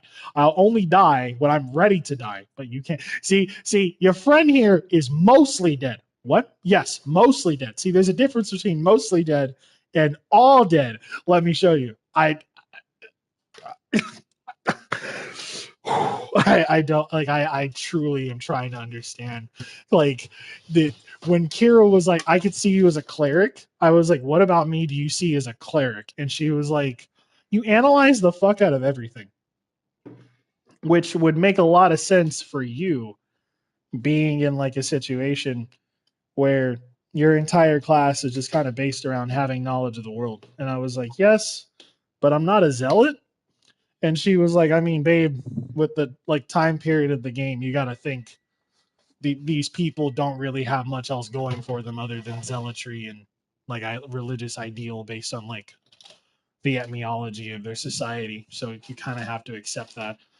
But then I look at that, and then there's like the split between arcanism and like extrinsic magic that we talked about. So then, like, what splinter do I look at that like fits me best? Does that make sense?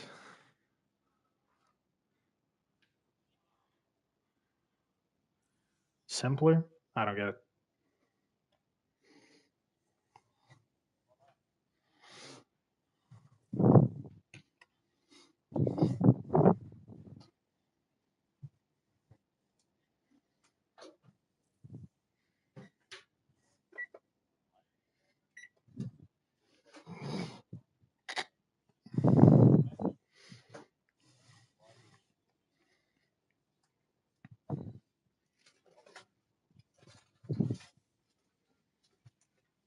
What did you just call that? Did you say dubbing?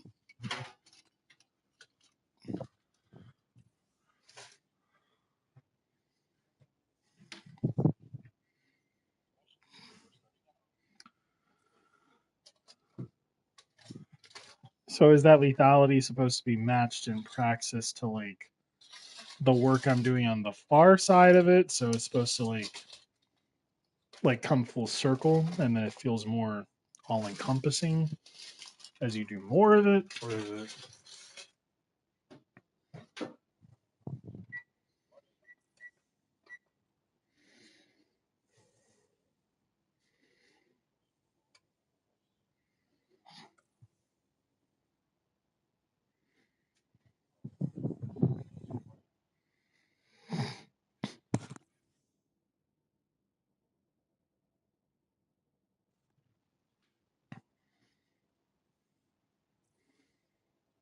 See, it's funny you say that because then the joke I made, because Kira said something similar, and like I think I might have pissed her off when we were talking about it. She laughed, but I swear she was pissed underneath the laugh because she was like, I mean, like think about something that doesn't make sense to you that you just do because like you want to do it. And I was like, the only thing I think about is Pokemon. And she looked at me and cocked her head like, what are you talking about? And I was like, you're a 10-year-old that one day is just like, fuck school, fuck society.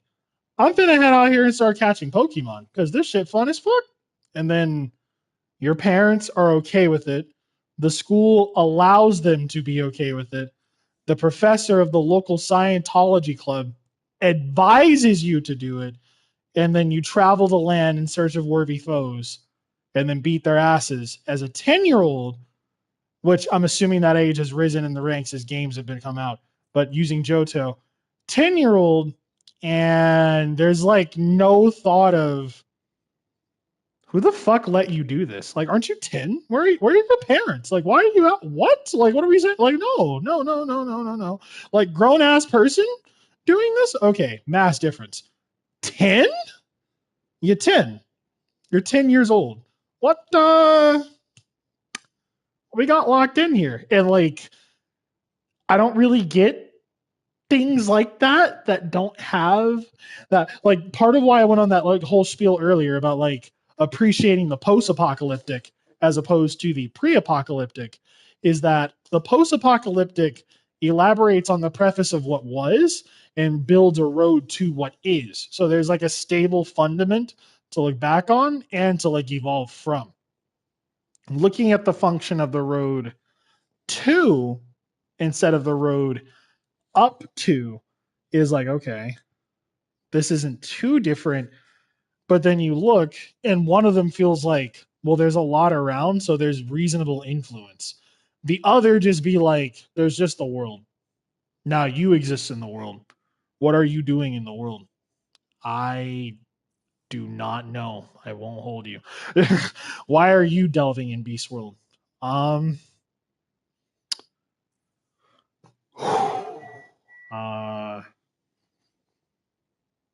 And then I get kind of stuck.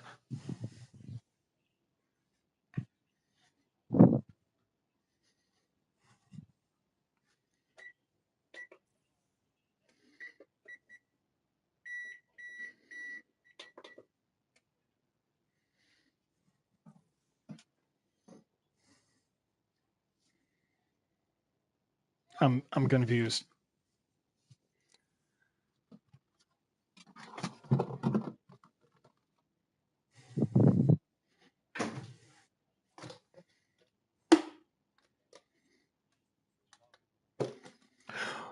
Oh no. Okay, all right, hold on. So let me rephrase because that part I get. They're basically vault hunters in Borderlands. That part I get like fully. That's not confusing.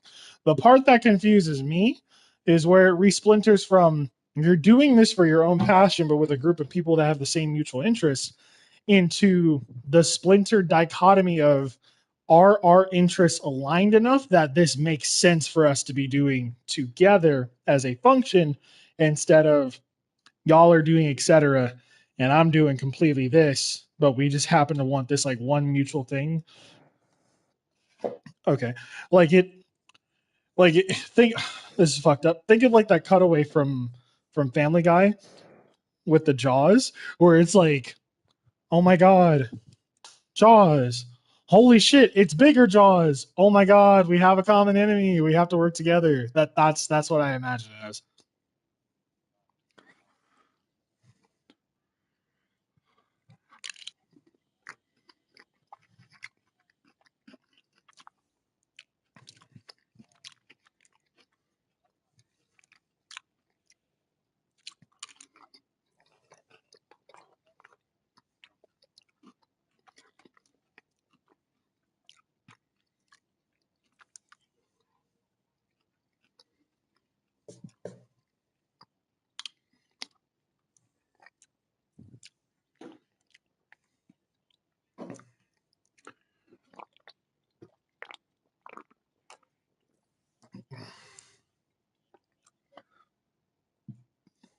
So PT?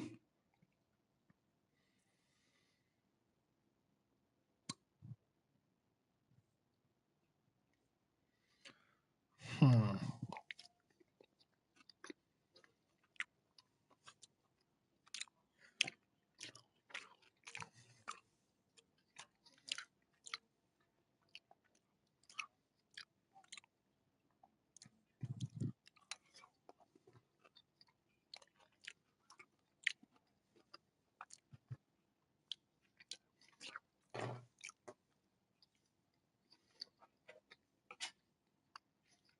But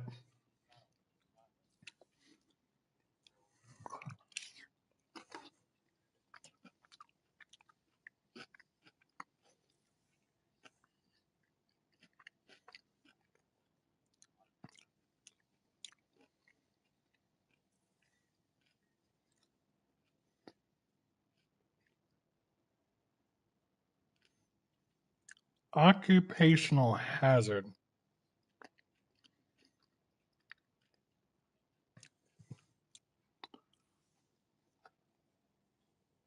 So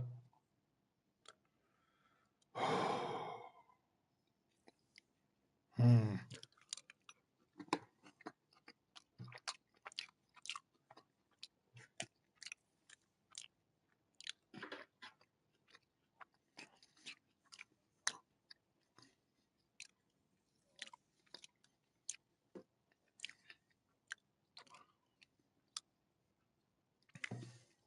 So then, how do I make that pertinent to me? Because, like, Kira kind of asked me what you asked me just now, but the way she phrased it was like, why would you go? And my response to her was literally, I think I wouldn't. And she was like, what do you mean? And I was like, I feel like it's the same thing as like, so let's say we're sitting at home, right? And then like we're watching the news one day instead of reading it for some reason. And then, oh, something, this random obelisk has popped up downtown. And you go, hey, that looks cool. We should check that out. And then I go, no, no, I don't think I will.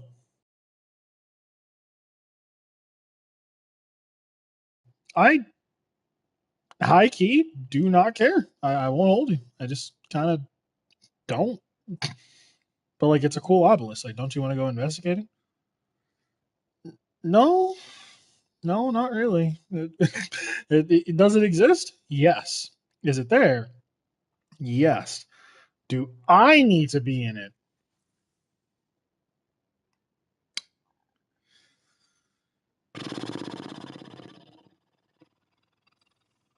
Is there like something I'm looking for in particular? And she was like, well, that's the whole point. Like, you're supposed to define why you would be going.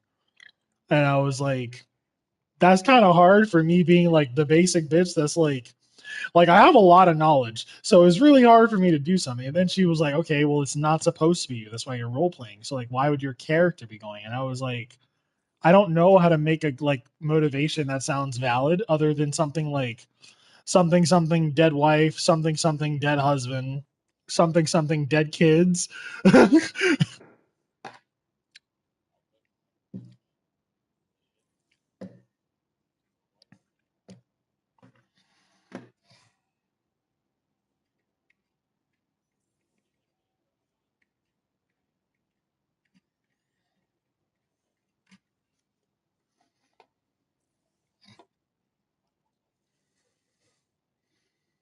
Yeah, so she's Nisha from the pre-sequel.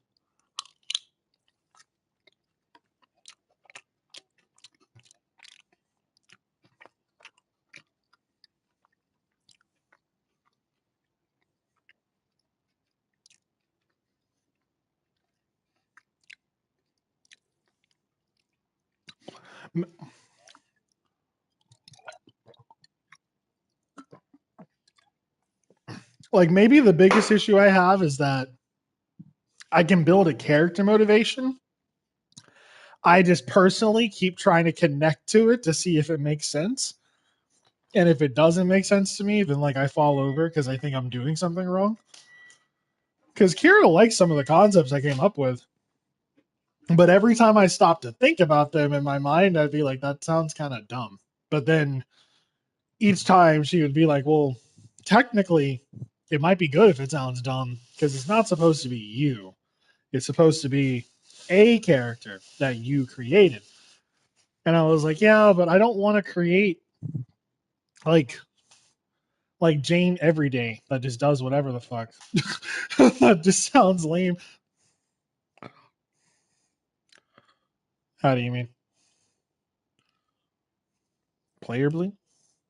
How do you mean? See, I think you might be talking about something that Fee mentioned, and then Kira, well, not Kira, but her boyfriend Alex mentioned. Um, Something about meta play. Well, okay, so what Alex said was, quote, your only goal is to make sure you don't meta play shit. If you meta play something, you're fucking it up for everybody, and you should actually just kill yourself in the game and leave. And I was like, why do you say that? And they,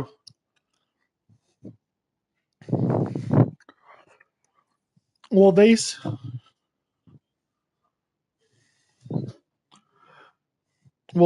that like metagaming is where your character motivations are independent, but they are so astringently out of the world that the only way you could justify them existing or happening is if you thought it made sense. But for the world, it doesn't make any damn sense at all. And he was like, an example would be like, so you all are walking towards a rock, right? You see the rock. Everyone sees the rock. They all just kind of go, yeah, I'm locked in. Let's go check it out. And then you go, no, I don't want to. And then they go, why not? And instead of having some like defined in-world reason why not, your reason is just, I don't care about that rock. Now there's just like actual interstitial conflict between you and the motive of the party, because you're doing things not because you wouldn't do them. You're doing them because they don't make sense to you, the player. So in your mind, right. So now you, the character, doesn't do them, not because they may not or it might not be fitting for the world, but because you think the shit is dumb. So then if they did it, you see it as, well, I wouldn't do something like that. That's kind of dumb. And then it just repeats and it insists on itself. And now you're just controlling the character through your own description.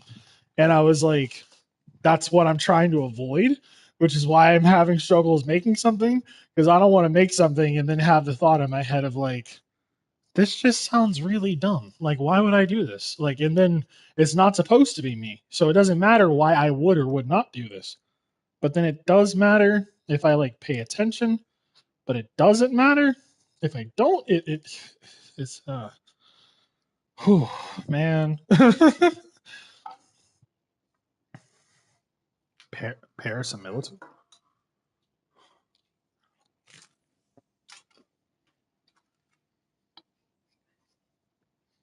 I request elaboration.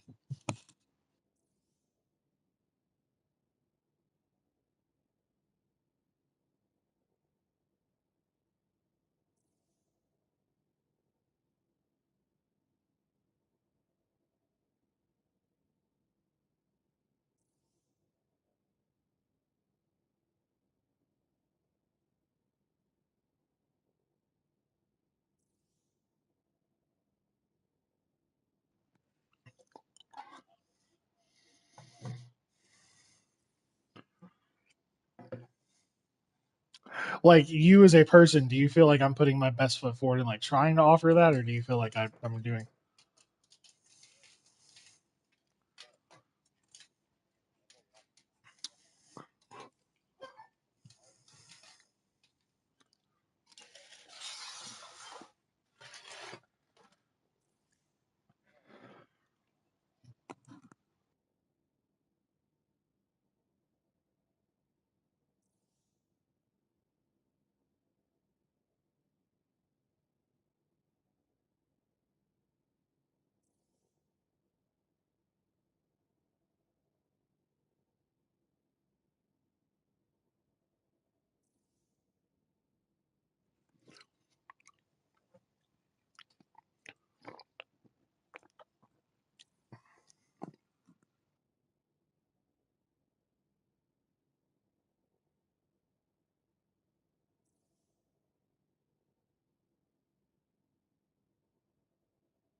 See, but like in my mind, that level of accentuation feels so foreign, because I am the type of person that the entire time, dead ass, I would be like, y'all, like, it's with love and passion, no disrespect. It's white people in horror film levels of stupid. It's okay. You hit the house, you already see suspicious artifact number one on the countertop. You hear a door close. Nobody else is physically in the house yet. You go into a room, you hear a window close. Again, no other physical presence confirmed in the house yet. You hear a voice. You go check with the friend that's outside unloading the car. They go, what are you talking about? I haven't even set foot in the house yet. You proceed to do the white person thing and go investigate the noise solo, get fucked up, and then it's just like, why would you ever,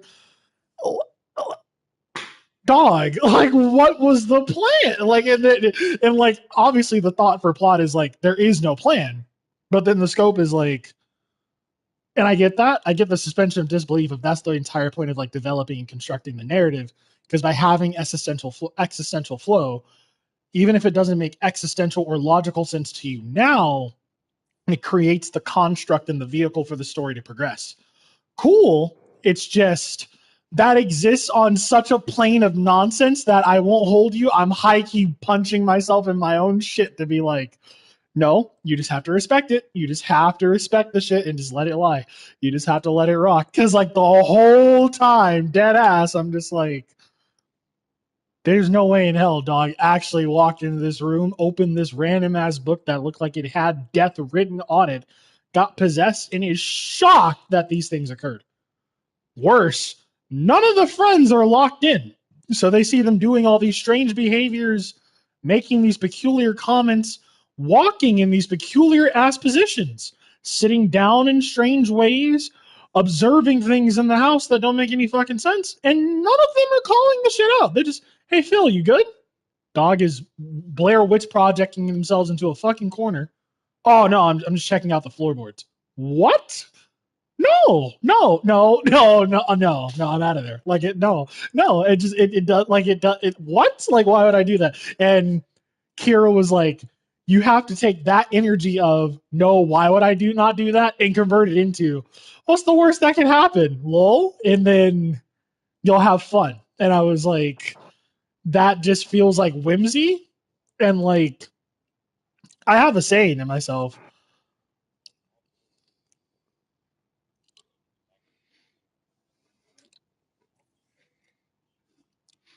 dog, and that's the fucking problem. They're all just some random ass people from some random ass space with no fucking bearing that are all fucked up in the crib. All our taxes are fucked unless we destroy the ring. I don't like the ring because blah, blah, blah, blah, blah. You don't like the ring because blah, blah, blah, blah, blah. I don't fuck with what the ring has done to blah, blah, blah society, something, something overworld construct, something, something world building, something, something mythology and etymology. Let's all tag team together, lock this in. With our own skill set, surely we cook this, right? The common good is so basic that it'd be like, dog, there just has to be deeper purpose.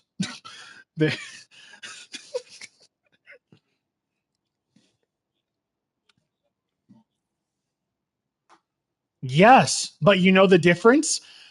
In a post-apocalyptic world, the function is based on reform. So the connectivity of everything is neutral. No one's going to go, why not establish new ground, build connections, and potentially, though unfortunately, idealize a tribalistic yet socialistic society where there are separate groups of in and outs, and we have different parabolas for how those societal experiments and inferences work, so that way we can all interact with each other because the calamity has already occurred. But when you pull fucking Farmer Bill and Grainer Joe and Archer Jane from three corners of the earth and go, these three people would band together to save humanity and act for something greater than themselves, dog, I don't give a fuck who they are. Like, what? Why does this always have to be the praxis? Like, surely someone somewhere had a deeper purpose for wanting to do this shit, right? But then the backstory be the same shit. It'd be like four different. It's what is the album? Dark Side of the Moon by Pink Floyd. It's a prism. Like you put three things in, one thing comes out. You put three different levels of, oh, well, you know, I come from a farmer background. Blah, blah, blah. My parents are poor. Oh, well, you know, see, I used to work for da-da-da. Da-da-da was owned by the Royal Guard, da-da-da. And then I couldn't pay the tax, and then my wife and kids got caught up. They got murdered. I'm mad as fuck. I want vengeance. Oh, well, you know, my homeboy used to work for them. He got fucked over, though. I'm not going to hold you. He never got the justice he deserves, so I want in because I want my chance to get justice. It's all the same one-dimensional shit. It's never like, damn, that's actually gravitational. It's always like surface level human levels of, dog, dead wife cliche is not interesting. You can make it really good. Like, don't get me wrong, you can pull off a Silent Hill 2. You can lock that in. Very rare, but you can do it. But if it's not like Silent Hill 2 levels of, this was a really deep journey into the self and it truly exposited pieces of myself, that I didn't even know I had connected with or were suppressed based on my own inability to accept the truth, it ends up coming off as this one-dimensional version of, yes, we all have problems in life, indeed. Well, I don't like the military. I don't like the Vanguard, and you don't like the Vanguard, and we don't like the Vanguard.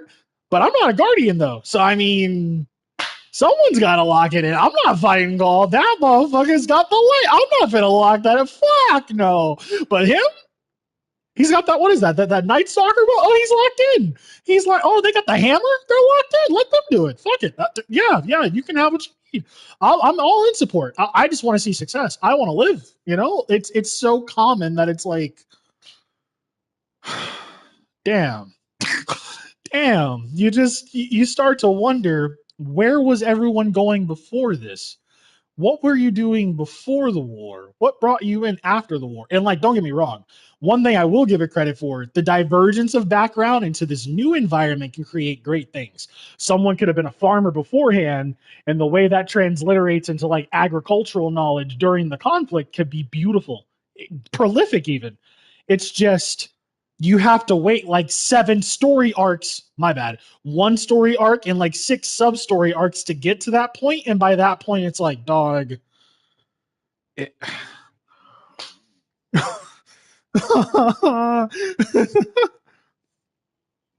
No, but I'm saying this even like with emergent, like with pre-written narratives is more defined because like you just anticipate the story, so there's no, like, even your rising action is kind of less impactful because you start to look at the scope of your rising action and then your core conflict. So like even resolution doesn't really feel defined because it's just something you feel. You know, it's not something you like actually get to build as it goes on. An emerging narrative is something that you feel as it goes on because it's based on, this shit is gonna sound so ass. It's basically just vibe coding, like it's vibe checks. It's just, what do we want to do here, fellas? Let's lock it in. Let's pull straws right now. What are we saying? Are we going in the rock? Are we going inside the big ass rock to see what's inside? Or are we walking past the damn rock? I mean, you know, 50-50 split. I vote we skip the rock. I mean, I say we go in the rock, 50-50 split, we lock it in. There might be some doubloons in that bitch. I don't know. You know, you never know until you never say game over. It will never be game over. I say we give it a shot.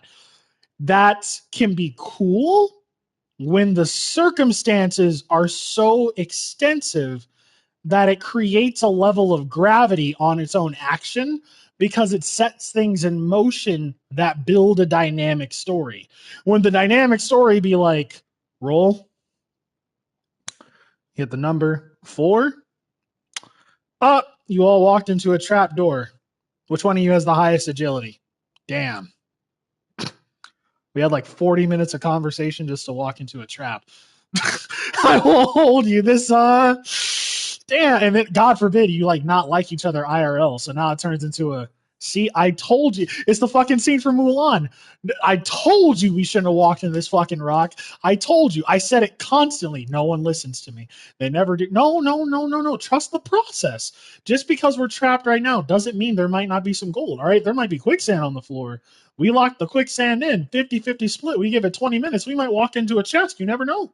You got to be positive about these things. Like, it just, to me, I struggle to anticipate how to engage and like dynamically be part of that environment because it starts to feel like just a one-dimensional version of, let's just fuck around and do whatever. And like, get to the point. You're Kira. Kira just texted me, get to the point. You're going on too long. That's crazy. I think she's watching my stream. I don't know how she's doing that while working. But like okay, like if I had to like get to the point, as she said, if you were like, let's run a dungeon in Destiny, right? But let's only use sidearms because it'd be funny. That "cause it be funny" phrase auto locks me out. Like I don't understand that motivation for people. I don't I don't get the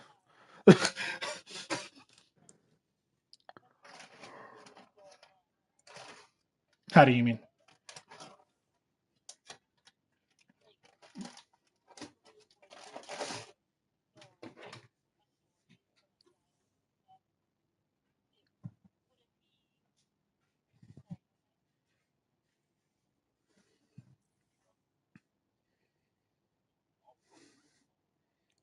But see that.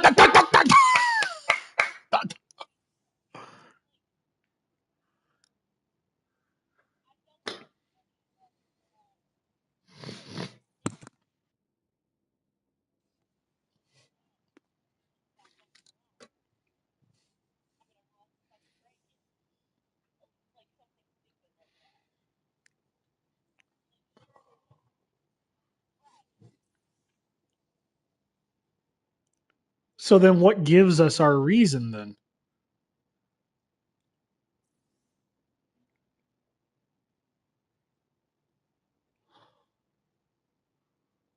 Not even asking disrespect. Like I'm actually genuinely, I don't.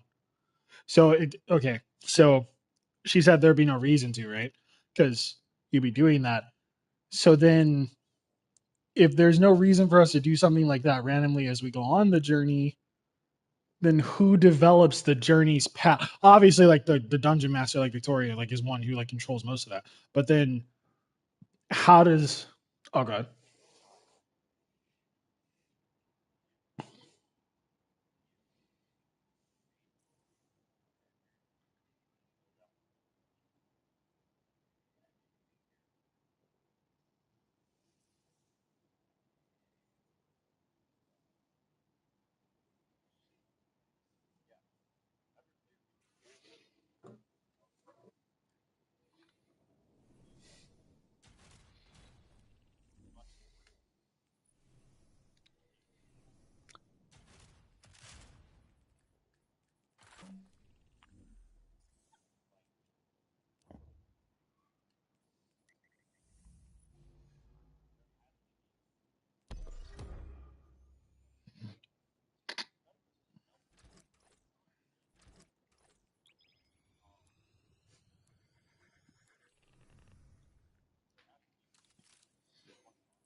Last broadcast reports. Threat level Omega. Object on collision vector. Total station loss expected. Threat level Lambda. Life support is failing. Put on your breath masks or asphyxiate.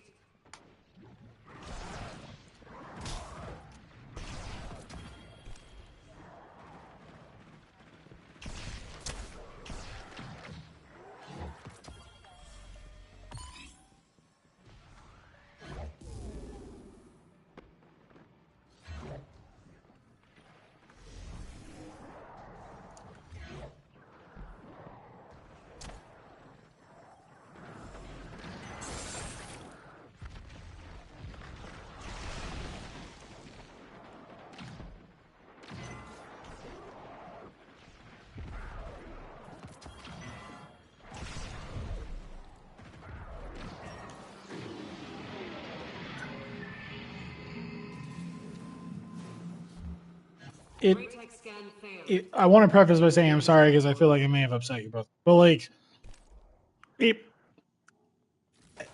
I really do mean that when I say I'm sorry. It makes sense, but it doesn't. It makes sense because I see the vision of like that's a defined motive, but then like okay, so like something Kira told me, and she was like, "This is something you really have to like work on to like do anything in like a people setting because I don't think you really encounter because most of the things you do are not in a people setting." She was like, "You have to stop thinking about things so fourth dimensionally and think about them more like grounded as a third dimensional person." And I was like, "What do you mean?" And she was like, "You have such a like high understanding of why things are done for like their own existential meaning that other meanings just kind of fall and roll. You're not used to like only seeing the bottom half of it So that's your motivation for everything. Okay?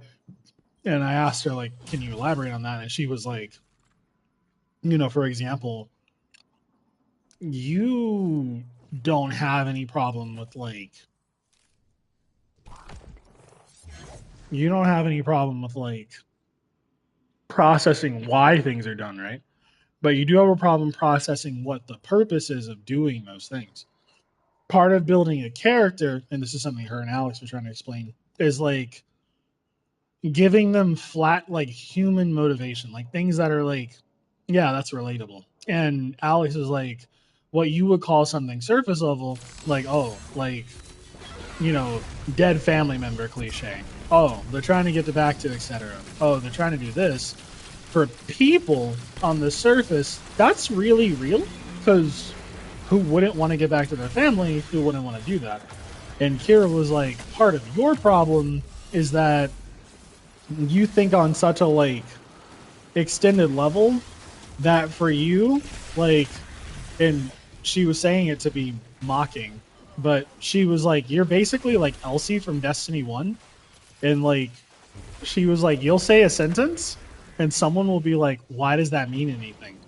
And then you'll be like, I don't really have time to explain what I don't have time to explain.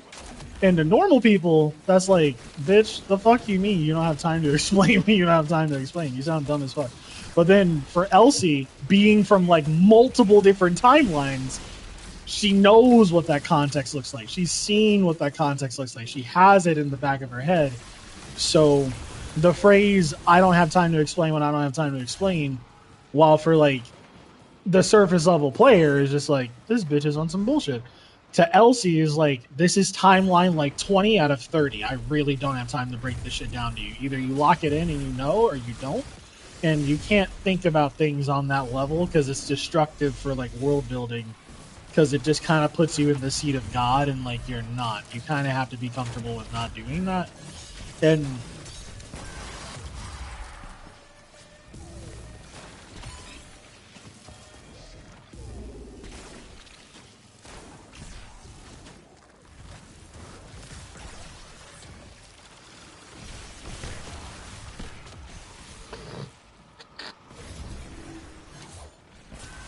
see, what you just said is kind of what Kira said to me too, and it's 1356.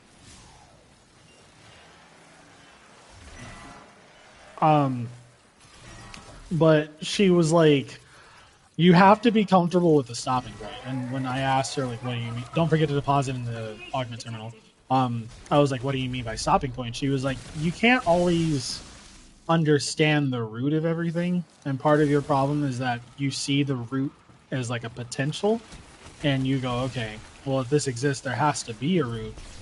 And Alex was like, part of that problem is that, like, if you were to do that, now you're just like kind of directly contesting the game master and being like, why are you doing this? And like for surface level questions, that might, you know, make sense. But for more like extended things like that, she was like, it might start to reach a point of like metastaticizing where it's like, well, I'm asking you because I don't think it makes sense. You should change it. And then it's like, okay, that's not your place though. You're not running the game. And I'm afraid to ask questions because I don't want to come off as defiant. Because like I feel like the more you start to question things, it starts to piss people off. And I don't want to piss people off because it's not really my angle. I just legitimately don't understand because I don't really know how people are just kind of comfortable with that, so to say. Like, I don't really get it. I see, like, the minor pieces of it being like, oh, well, you know, there's not really much else for them to get, so you just eventually, you get the information you get and then you leave it where it is. But in terms of, like, what they do have, it feels skewed. Hold on. It's this one.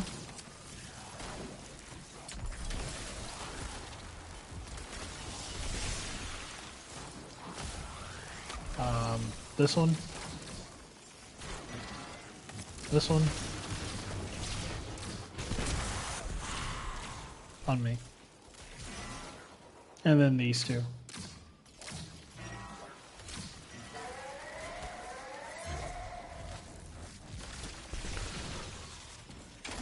she was like, you might also piss off like the people you're playing with because they might come off to them as like you just purposely questioning everything just to question things and be an asshole.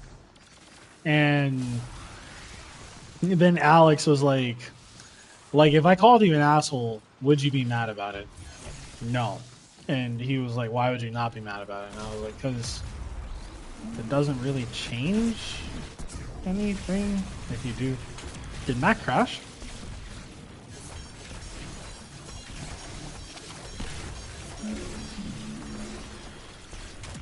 Like your game crash, or are you okay?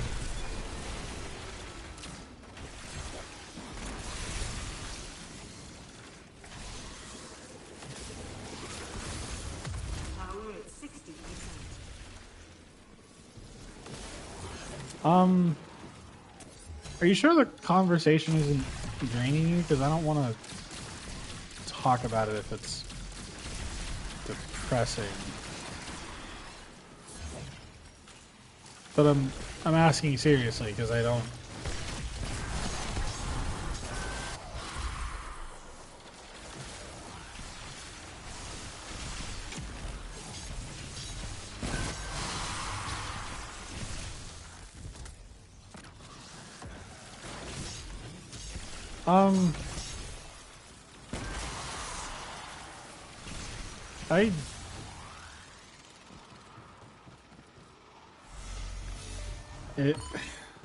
Wow, fuck.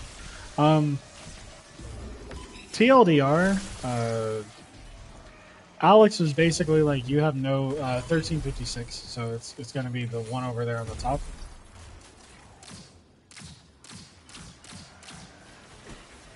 Then this one.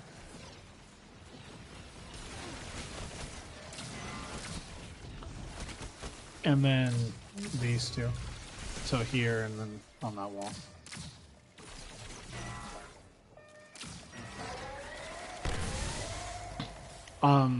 He was like, you have no suspension of disbelief. Like, to you, everything has to have like a logical premise, or else it just doesn't really make any sense. And that's part of your problem. And like, until you learn to accept that, you're not really gonna have an easy time playing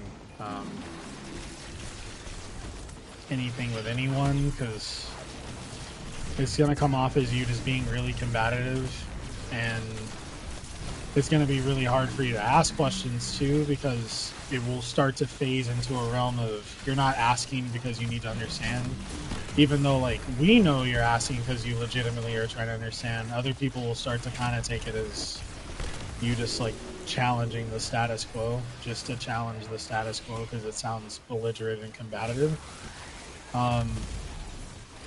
And his recommendation was like, honestly, just make a character, even if like you don't really understand it, just kind of pick stuff and then go with it, because if you don't, then it'll feel out of place.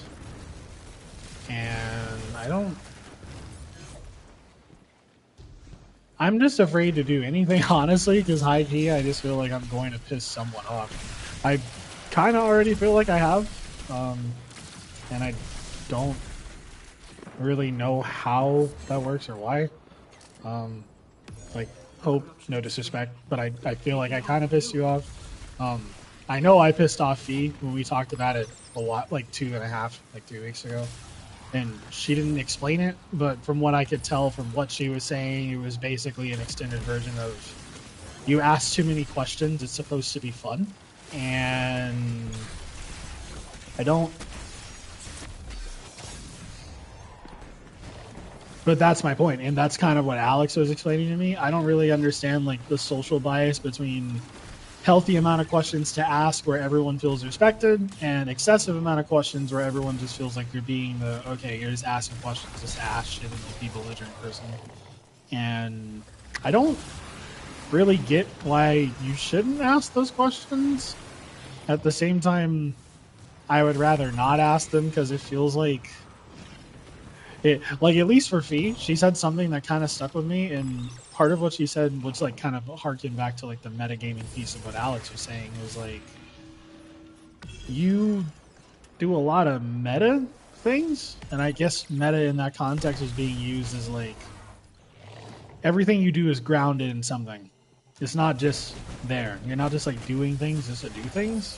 You're always doing something with like a reason. And like in some of these games, sometimes the reason is just fun. You know, like it's just having fun. I got you. And like you don't really seem like you mesh well with that. So I'm high key concerned because like I don't really know how I would react around people, and like from what you told me that night we had that talk of like Frosty of like D&D being like the land of whimsy and vibe checks. I fucking suck at whimsy, and vibe checks are usually just extended forms of whimsy, and I suck at those too. So I am very scared, I'll be real. Like hyper scared because I just have like no faith.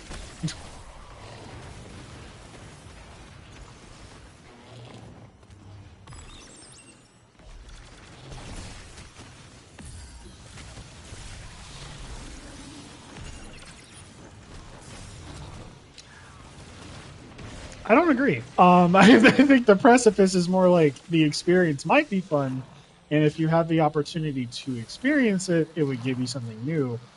But I think with some of the questions and directioning of the questions that I ask, I will be so real. I don't think it would make a lot of people happy because some of it, from like even like small talk we've had here today, I do feel like for some would just be like meta, like breaking levels of okay, you're asking questions that like make it seem like you're a like you even said yourself, if you were a game master, then yeah, like the thought of effervescently asking why would make sense. But as a player, you're just kind of supposed to worry about you, and I don't really.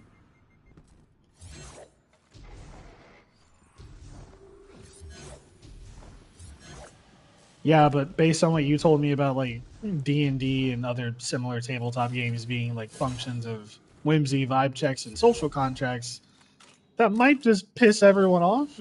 Not even in like a you intentionally did it with the aim to piss people off, but more so the scope of you did it, and in doing so it kind of just ruined it for other people. And then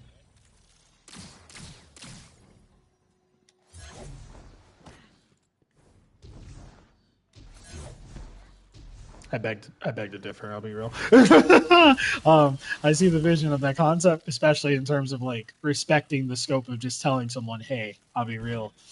What you're going for here, this ain't it. I need you to lock that in." In the same frame, people really, really, really like whimsy, and disturbing that whimsy is at least for my travels, I found it can cause grave issues for the people surrounding you if they value that whimsy a lot. Because it's not seen through the lens of consideration. It's seen more as you're fucking up the vibe on purpose, and stop. And I don't want to do that.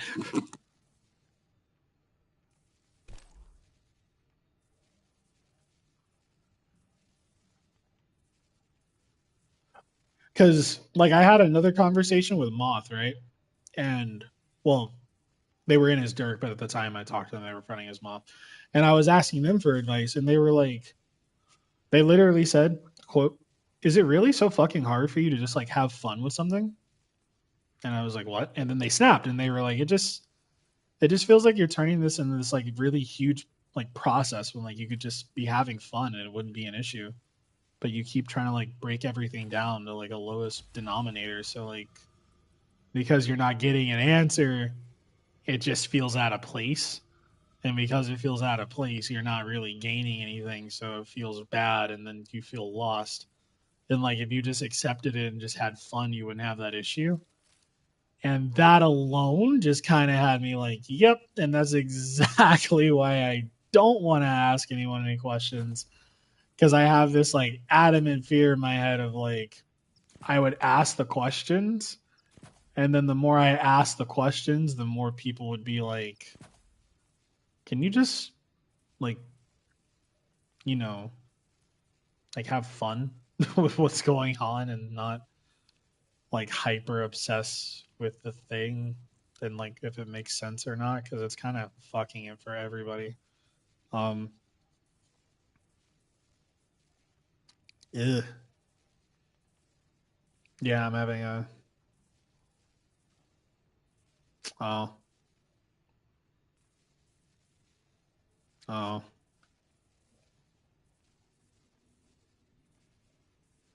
damn, that kind of sucks. uh, well, poo poo doo doo. Yeah, that's the end. I don't really have much else to say.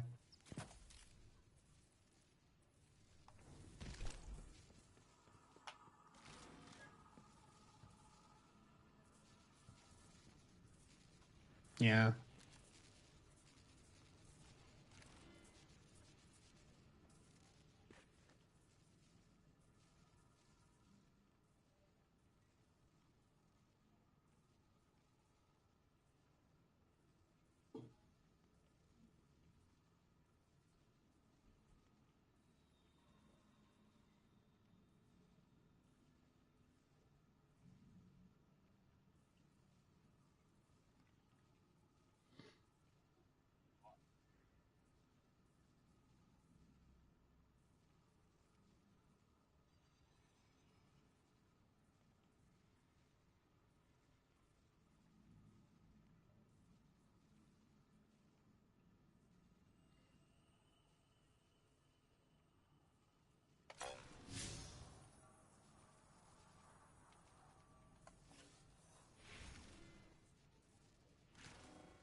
He built me physically unable to use the tools to keep people safe. You will do it for me.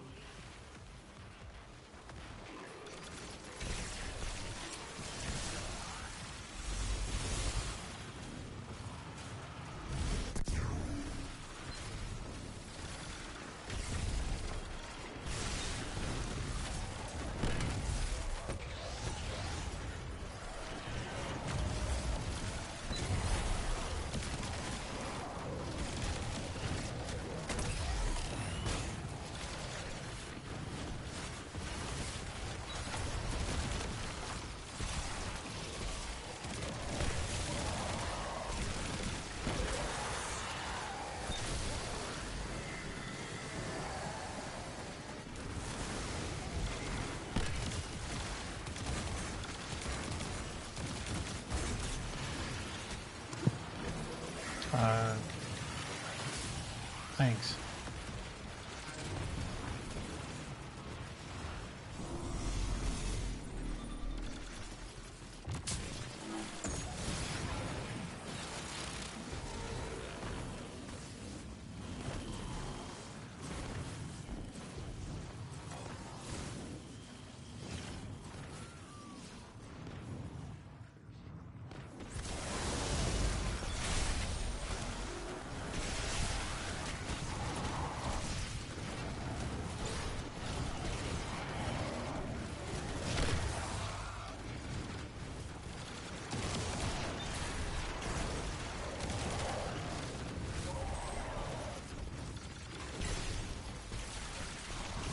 Okay.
A lot to really put into words.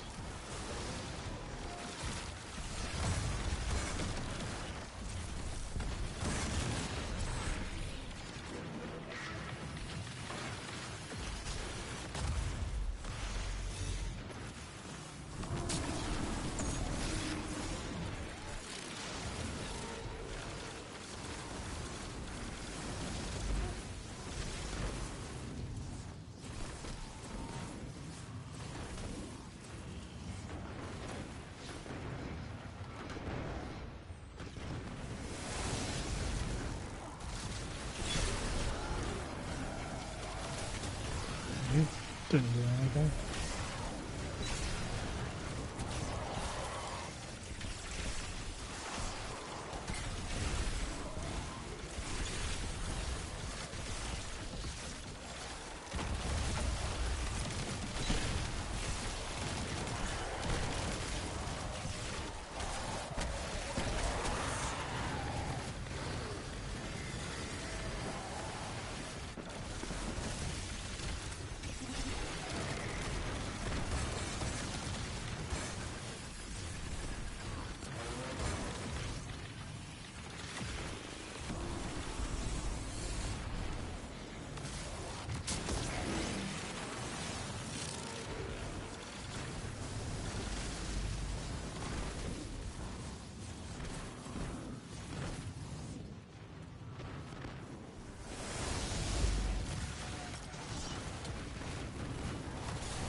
Yeah.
I don't know. I hadn't gotten that far.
Yeah.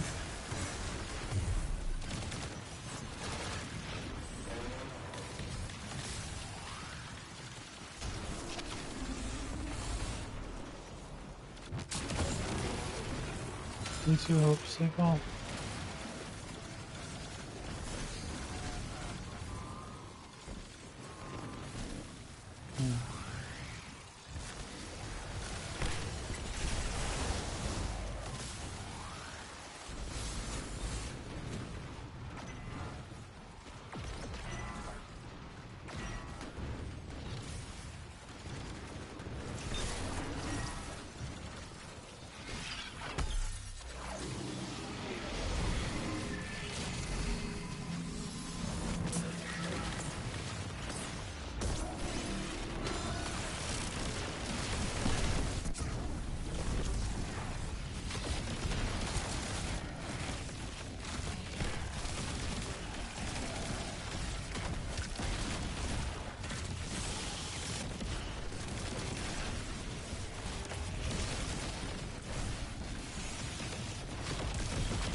That's what I'll do to Clovis's grave.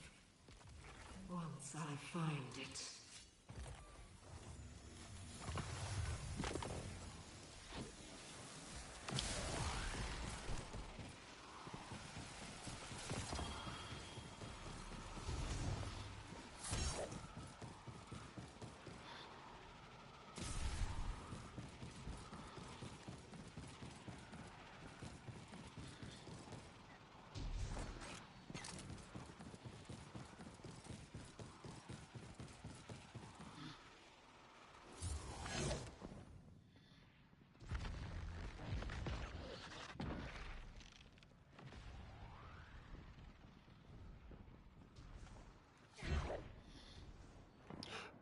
Power draw on that anomaly is far beyond safe limits.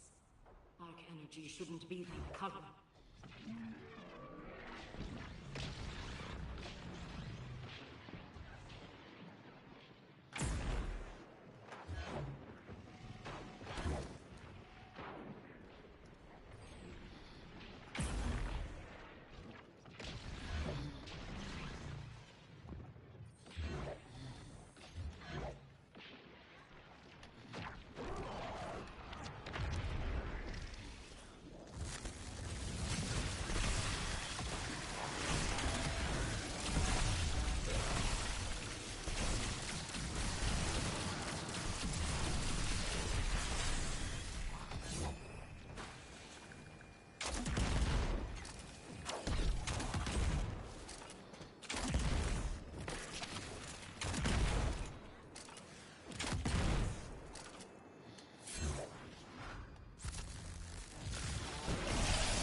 Stay back!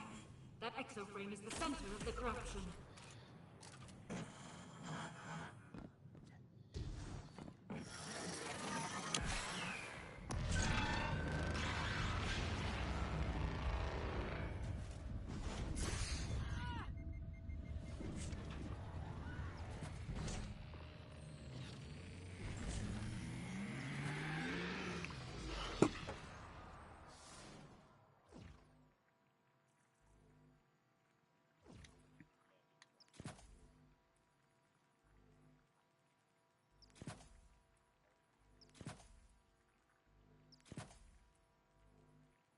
How do you mean?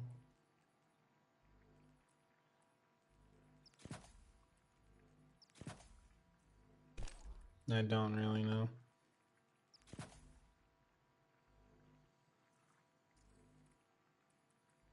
No.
I don't feel like I understand things the way that I'm supposed to societally.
That thing is in the lower stacks.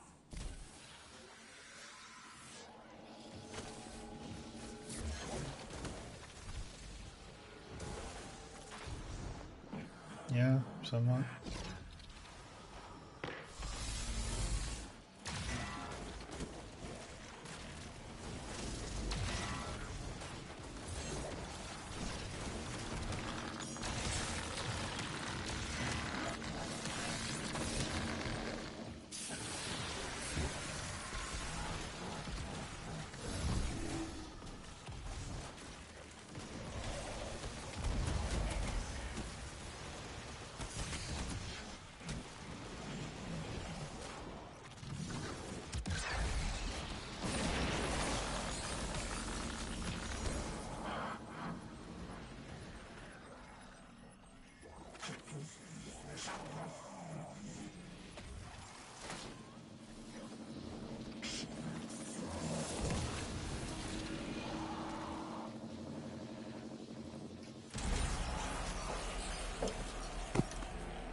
Guardian down.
Why are you apologizing if you didn't do anything wrong?